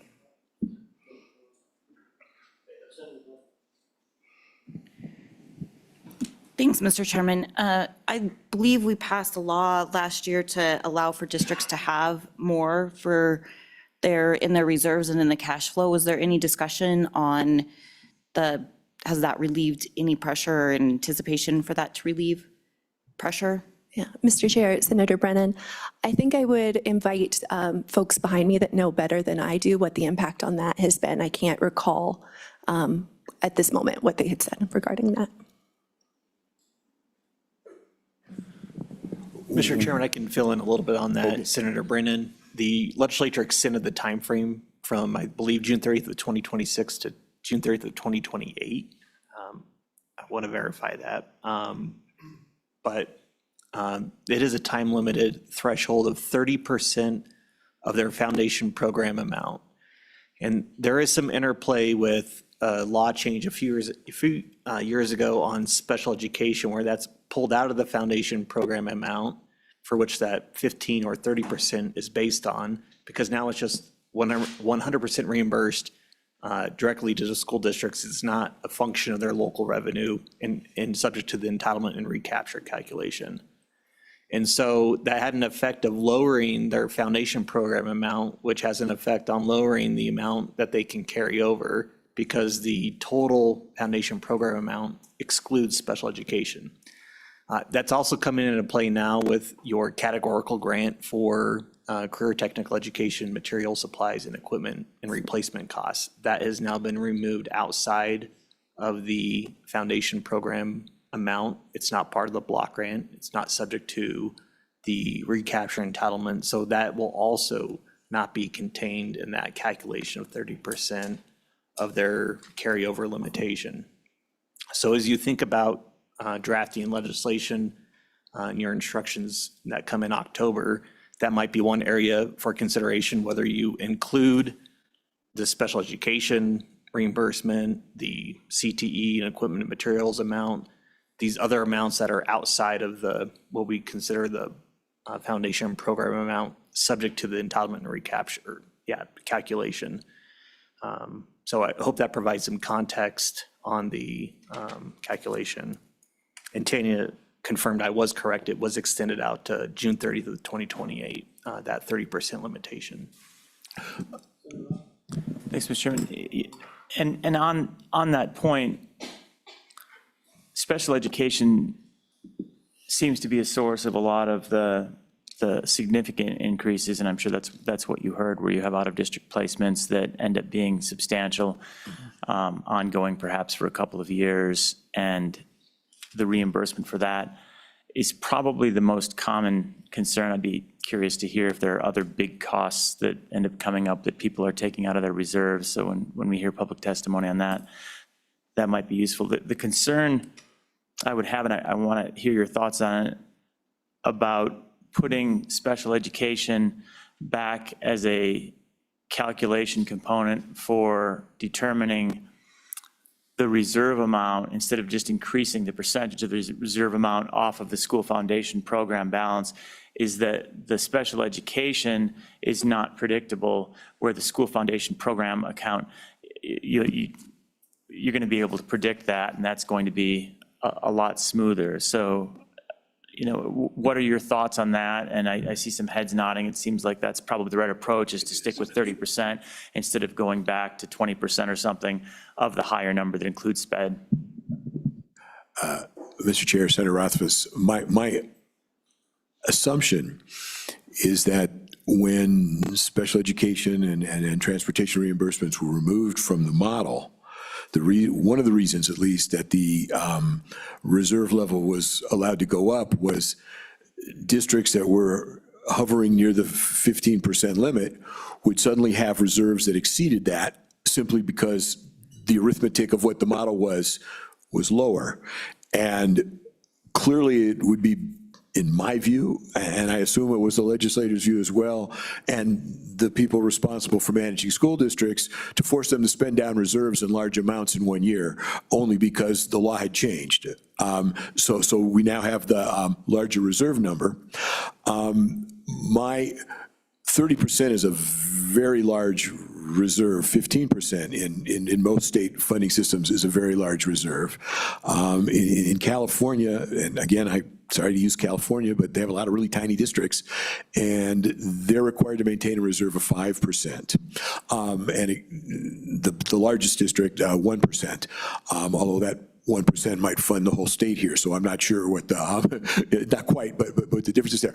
But I think that the concern has been, if a new student arrives with a very high cost in special ed, because the reimbursement comes the following year, and because cash flows during the current year obviously have to be expended on current year expenditures, the reserve may not be adequate. At 15% of most budgets, that seems like a relatively rare thing to me. And I don't know the extent to which people behind me would disagree, but I wonder if the solution to something like this is to have a state fund or some kind of state reserve thing that simply provides current year funding for special circumstances over some threshold, if you will, as an insurance fund, or when special ed costs really go above and beyond what a district could reasonably be expected to manage over the course of a single year. And that seems to me better than the policy I see in California, where districts just have to use tax revenue anticipation notices to borrow money to pay that. And I don't even know if that's an option actually in Wyoming, to borrow at very, very low rates from banks. But it's not clear to me that continually changing reserve requirements is good fiscal policy for government agencies generally, the school districts in particular, and settling on what that right level is what I think the issue should be, and then insuring districts against a catastrophic crisis that may occasionally occur, legitimately occur, that you'd want to make sure they were okay. Yeah, and I think the concept that you present about having the state pay through a fund, or I don't even know that it needs to be a fund. It basically would just come back to school foundation program and be a bill against it for special education for a high cost out of district placement in that year would be reasonable. We're going to pay for it anyway. I think it is important to note that if we make that change, then you kind of have a one-year, one-time cost associated with the shift in cash flow. So there's a one-time effective cost associated with it, and then after that, I see it as value neutral. Is that accurate?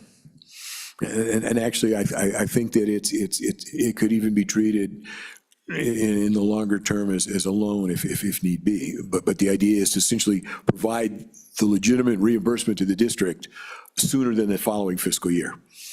But, well, it's a cash flow issue for the state, which probably has better resources than the district. But it sounds to me like I'm hearing that you're thinking that 30% is excessive. Yes, sir. For Wyoming? Yes, sir. And what do you believe would be an adequate number? I mean, if you asked me to give you a number, I would say the 15% that you've had in the past seems like a generous reserve for a carryover for even a very small district. So half that? I'm sorry? 30. Well, yes, but if you're going to change it, I would change it slowly, because if they're sitting at 30%, you move it to 15, right. You don't want to encourage a lot of spending, unnecessary spending to obey a law. You want them to use the funds that they have in the bank for appropriate educational uses over time. So there's some kind of spend out period where they're slowly brought down. You also don't want them to get comfortable spending down reserves and then start having deficit spending in the future. So the problem with changing reserve rates over time is you create a lot of other sorts of incentives that you want to be sure. And I don't want to accuse anybody behind me of being irresponsible in any way, shape, or form, because my experience is they're exceptionally responsible and thoughtful about how they use their money. So please don't hear me saying that at all. But you want to have a system that's predictable, and they understand what those are and how to manage their cash flow. But I think 15% is large compared to other states. Just a minute. So I guess my thought is, like so many other things that I've heard today, I'd like to hear more specifically about this issue, and perhaps you can. Did you have a comment? And then I want to get to the speaker. So, Mr. Chair, Dr. thank Brown. you. Yep, I just wanted to add one comment to need to be thoughtful about the distinction of what's truly reserves and kind of put aside in that rainy day fund versus what's dollars that need to be carried year to year to cover things that are on a reimbursement basis, or you receive timing of grants and different things. So I just want to put that on the table, that when it's a 30%, it's not necessarily just dollars that have been put in a savings account, if you will. A lot of it is year to year carryover. Thank you, Mr. Chairman. Yeah, and that was some of the nuance that we kind of needed to address when we run education, is because there were dollars coming in from the Fed at that time. We were talking about COVID dollars, ESSER 1-2 funds were coming into the districts that were exceeding, amounts that we really couldn't deal anything with. It was going over us and directly to the districts in many cases, and we didn't want the districts to be basically forced into a situation where they're going to have to liquidate those funds unnecessarily. I mean, we were trying to encourage them to, to save these dollars and not to just basically blow them. And we did encourage them at that time to say, don't be hiring, extra people, because this is a one-time injection of money. So, there was some other responsibilities, I think, that should have went with that money that hopefully the districts followed up on that, so that we're now, once those dollars are gone, and they're still wanting to maintain those. But my question is, just curiously, as I listen to this conversation, 30% might be the amount. I see some folks out there that are maybe have other ideas that they'd like to share with us, and I'd love to hear their input on this. But I mean, if we're not producing enough dollars to take care of education in Wyoming right now, evidently, how are districts able to put aside money? I'm just curious. I mean, how, and now 30% is another idea that we've worked with here. Now we're going to allow them to keep 30% over the top. And I understand, I mean, there are costs that come in that they don't anticipate, and they need to be able to have dollars ready and available to take care of those instances. But I mean, if we're not producing enough dollars to educate kids in Wyoming, how are districts, just asking, I'm waiting for one of, or all of you to come up here and jump down my neck. How are you guys able to stockpile money away when we're not giving you enough money to educate kids right now? And with 30% enough, is 15% enough?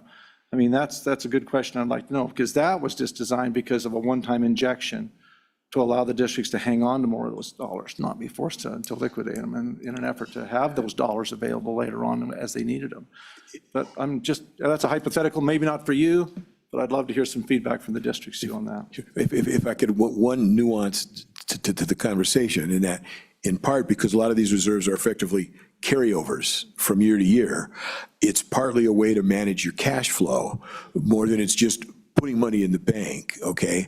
And so that's a somewhat different, I'm a professor and I get paid over 9 months. And so I put away money all those 9 months so I can pay my bills in the summer. Okay, it's the same concept that's going on, I think, in many of these things. And the 30% is an artifact of the fact that taxes are only collected at certain times. So if you're if you're a district that gives money back to the state, I'm blanking on the word all of a sudden. Recapture, I'm sorry, I just couldn't get it right there. You get money at certain points in time. If you are an entitlement district, your cash comes at different times when the state sends the money, and your bills are more consistent month to month than the less frequent payments. So that's also part of what reserves are needed for. And the real question is what's the level that needs to be? And we want to be careful to conflate that from having real money in the bank. And let's just use the example of a very small district. When the boiler has to be replaced in the school all of a sudden, and there's a several $1,000 expense, that actually really does affect, that doesn't matter in a huge district as much as it does in a very small district over time. But you need reserves for that as well. So those are both the pieces that it's just a lot of parts of it here that we need to make sure. Mr. Chairman, if I might add, I don't want to belabor this point, but there are some additional comments I want to offer the committee just to give more context to this. The 30% is the general fund balance, and that is not a reserve fund, but it's their cash reserves and within their general funds. Districts are also able to establish a separate special reserve fund, which allows them to take an additional 10% of their budget amount and put it in a special reserve fund outside of the 30% balance for specified equipment replacement or other purchases for technology. So if they have a 3-year replacement cycle on their technology, they can move an additional 10% into the special reserve fund to take care of those and cash flow those separate and apart from their general fund. And they do that. Majority of school districts do have this special reserve fund for that purpose. So I just wanted to provide the context on that.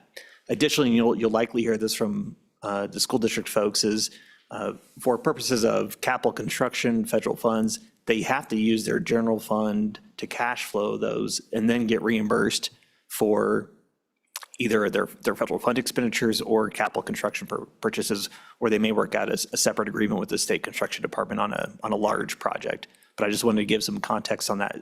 Major maintenance projects are funded through a separate mechanism, and they have a separate fund for those purposes, and they should not, in most cases, be utilizing their general fund for major maintenance projects. I just wanted to add a little bit more context and background on what we're discussing. Thank you. Excuse me. Thank you, Mr. Chairman. Dr. Brown, I want to go back to the small school funding for just a moment here. As I understand it, a small school under 50 students has a minimum of 6 teachers and 1 assistant principal. But what about a very small school? Let's say an elementary school only has 10 students. Do they still get the 10 or the 6 teachers and the 1 assistant principal with only 6 students or 10 students? Mr. Chair, Representative, so it is those minimum number of teachers kick in once you have 50 students in a grade band. So below 50, so you have, say, 49 students, is when you're resourced at 1 assistant principal and 1 teacher per every 7 students. So if you get down to that tiniest school example, you would have still that 1 assistant principal, but then your teachers would be proportionate to 1 for every 7. So if you had 7 students, you'd have 1 teacher. If you had less than that, you'd have a fraction of a teacher, is how it's resourced now. Any other questions? Okay. I'd like to hear more about your thoughts, not now, but I'd like to hear additional thoughts on that 30% going down to a lower percentage number. Please continue, thanks. Do we have any more years? Okay, next topic is you also asked us to provide some information on virtual schooling and how it works in Wyoming, and how that might compare with other states. So you have, I think, in your, no, it's CTE, so I'll move, oh, this is the button I push here. So according to the Department of Education, virtual education in Wyoming has to be delivered through a Wyoming school district with WDE approval, and courses can be delivered part-time or full-time, and districts can provide courses to students in their district, in the region, or across the state. And there are several programs we're talking about, but the district is where the program is located, and the district is responsible for educating and the student outcomes. Also, it can be done through an agreement between a resident district and a program district when the two districts are agreeable to that. Students in statewide programs are enrolled in a brick and mortar school within the district, providing the program, or their neighborhood school when there's an agreement between the resident and the district. So what that means is, if you go to a school or a district that has a large virtual program, the virtual students are essentially enrolled in one of the schools in that district. And they're counted as the ADM in that school. So you may have a school, the examples seem to all be at about the same size, where there's 600 ADM in a school. Half of them or so go to school every day, and half are online. Okay, and they're educated online, and they're somewhat separate. There are some instances where a student enrolls through their district, and the district works it out with the district providing the virtual education.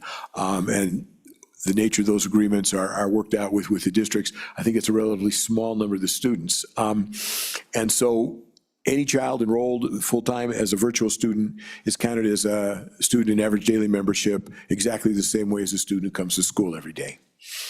And that becomes important. There are 6 statewide virtual charter schools.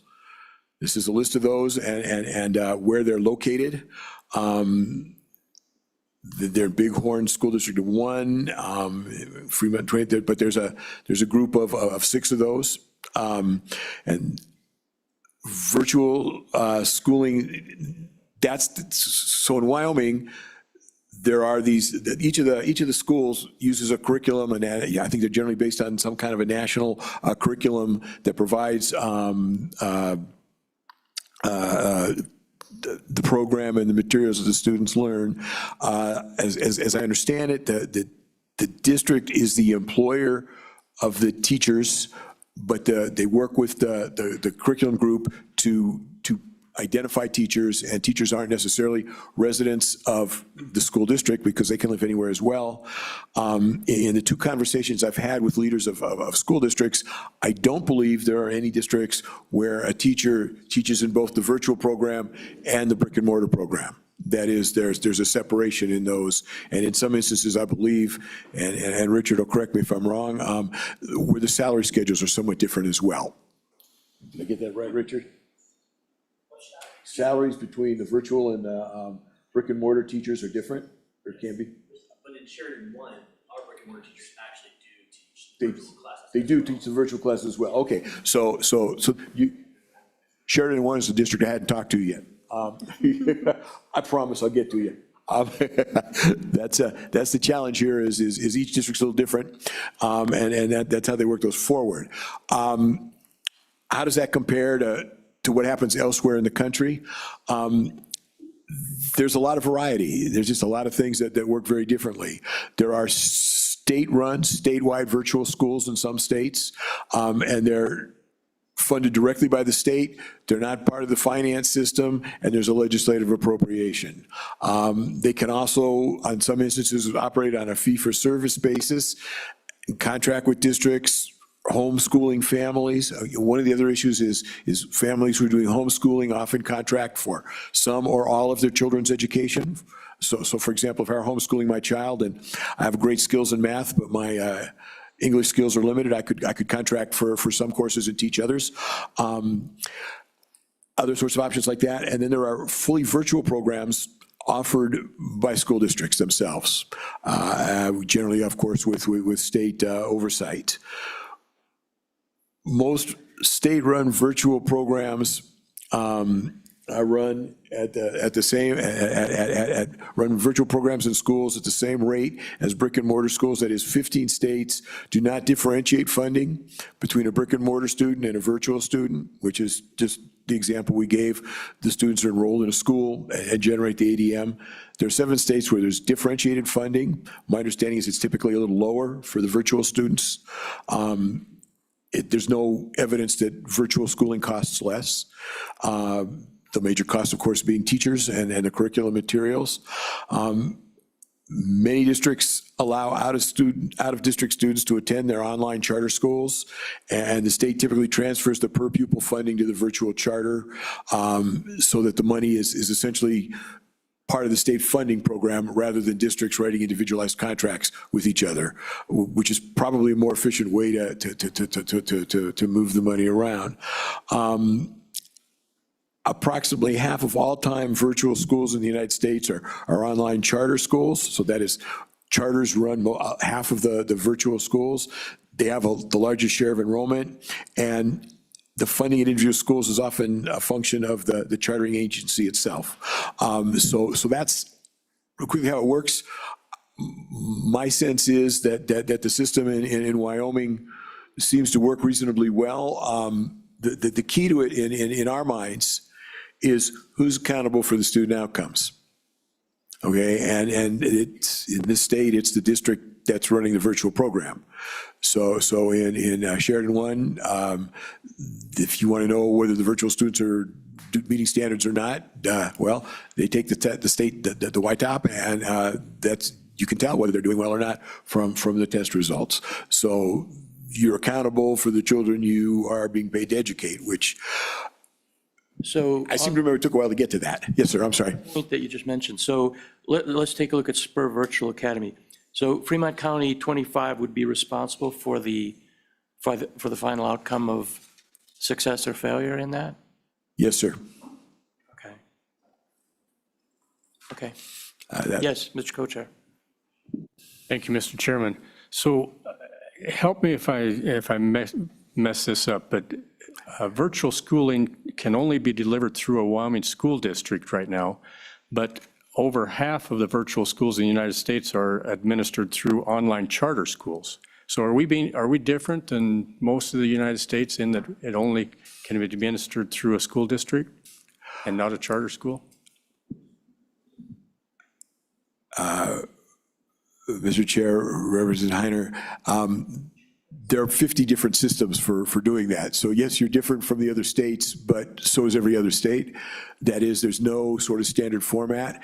And the issue is when charter schools are operating in virtual schools, charter schools have a charter from someplace. I believe the 3 charter schools in the state need the state approves the charter. In other states, sometimes the state approves a charter, sometimes a school district approves a charter for a school. So there are those kinds of variations that exist. And in some states, you can do it either way. That is, some charter schools are state approved and some have charters through local school districts. So yes, sir, you're different from every other state, but there's no standard across the other 49 states. So follow up, Mr. Chairman. So we do not require charter schools to be approved by school districts, but they're state approved right now. That's my understanding, but again. Just to clarify that, we have both state-approved charter schools and district-approved charter schools. Okay. You can approve through either route in one. Okay, So thank you. with this, the state-approved charter schools could not offer online virtual schooling because what you say here is only a school district can offer online virtual schooling. Okay, well, and I'm I'm looking at my slide and it said virtual charter schools, and it's got all 6 of the schools that are doing this. So I'm a touch confused, but I think the districts in Wyoming provide the virtual education for those students. Yes, Senator. Yeah, and there would be nothing to preclude a state-authorized charter school from being a virtual school. You could do that. Yeah. You could also have a statewide charter school that was bricks and mortar that had a virtual school component. They would have to work through the statewide authorizing board to do that. So it isn't done yet. Nobody's doing it, but it's legal. And that, thank you, Senator. And I think, of course, the idea behind charter schools is they're supposed to be freed from more regulations, and how that works and how that plays out is becomes very different. And my sense is charter schools over time look more and more like non-chartered schools.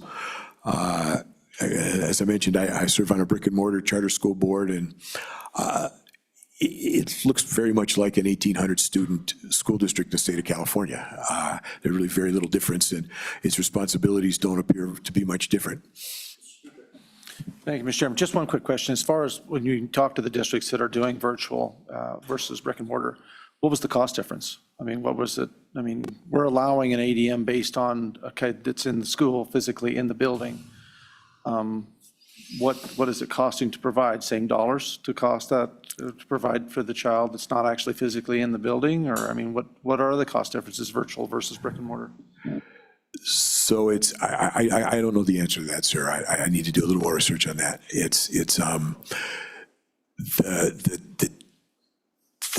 The teachers sometimes are on different salary schedules or different costs. There's some different class sizes, but I think that the resources are generally given to the organization that the virtual school is working with to provide that. And there are some differences in pupil-teacher ratios and some things like that. But I don't believe that the costs are different. It's what's provided, and why those differences exist, I don't know the answer to at this point.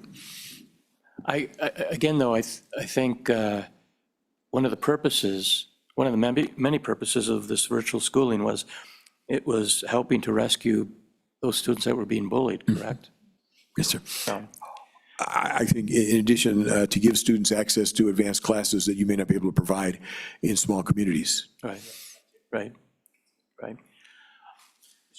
Yes, Senator, please. So one thing that does kind of become a little challenging nuance is the situation where when you have virtual schools, those students are going to be resident in districts all over the state, even though they have a district that's the home district of the school that's administering the virtual school. That doesn't mean that the student's there. A student could be anywhere on the state. Well, those students often engage in activities in their local school district. And that's one area where I think we end up having complexities with our model. And it's my understanding that it's generally been worked out by signing agreements and ensuring that the local school district is receiving a certain portion of the ADM from the school district that's theoretically getting it. So it kind of works itself out. I guess this is a question for you, but also a question for maybe the folks around the state. Do we still have problems in the way that we're funding to address those real on-the-ground needs for our virtual students that are participating in partial activities in a local school district? Or do we have statute and funding in place that is working sufficiently? Do you have a sense of that?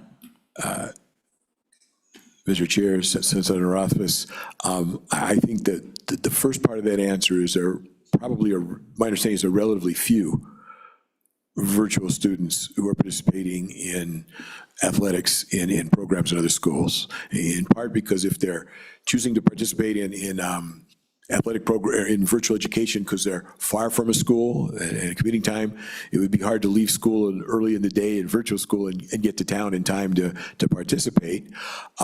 Secondly, with the exception of football and maybe a few other sports, but football is the best example of it, the marginal cost of an additional student is really quite low. If the student gets to the program by themselves and participates in the volleyball team, is one of 9 children or 10 children on a volleyball team, they're on the same bus, they have the same coach, nothing really changes. So those costs, the marginal cost of if it is a student are relatively low, regardless of where they come from. And I think districts are working out some of those contracts where those costs are higher. But I think it's a very small piece of what's happening. And again, the people who are looking at the accounts every day could tell us for sure, and I'll try to get with them today or early tomorrow and make sure I've got that right. Mr. Chairman, Center Office, we reached out to the Wyman High School Activities Association, I believe after the June meeting. They indicated, based on school year 24-25, 86 virtual students participated in those approved activities. So a very small number statewide. It was similar to the year before, 78. Okay, that's helpful. Thank you, man. So, Dr. Pikus, anything more on virtual schooling? No, sir. I guess what I would say is from my observation and from what I've seen, I think your system, is working pretty well. And I remember conversations 20 years ago where trying to work those things out was challenging, and it seems to have settle into a process that works quite well, and I'm eager to talk to the superintendent, talk to the folks in Sheridan to make sure I understand what's happening there. But to me, it makes sense that if it's possible, teachers teach in both programs where they have the skill to do so. Okay, committee, I think this is probably an appropriate time to break for lunch. I would ask that we come back at 2 o'clock, start promptly, and we'll continue on with the preliminary report. 2 o'clock works pretty good.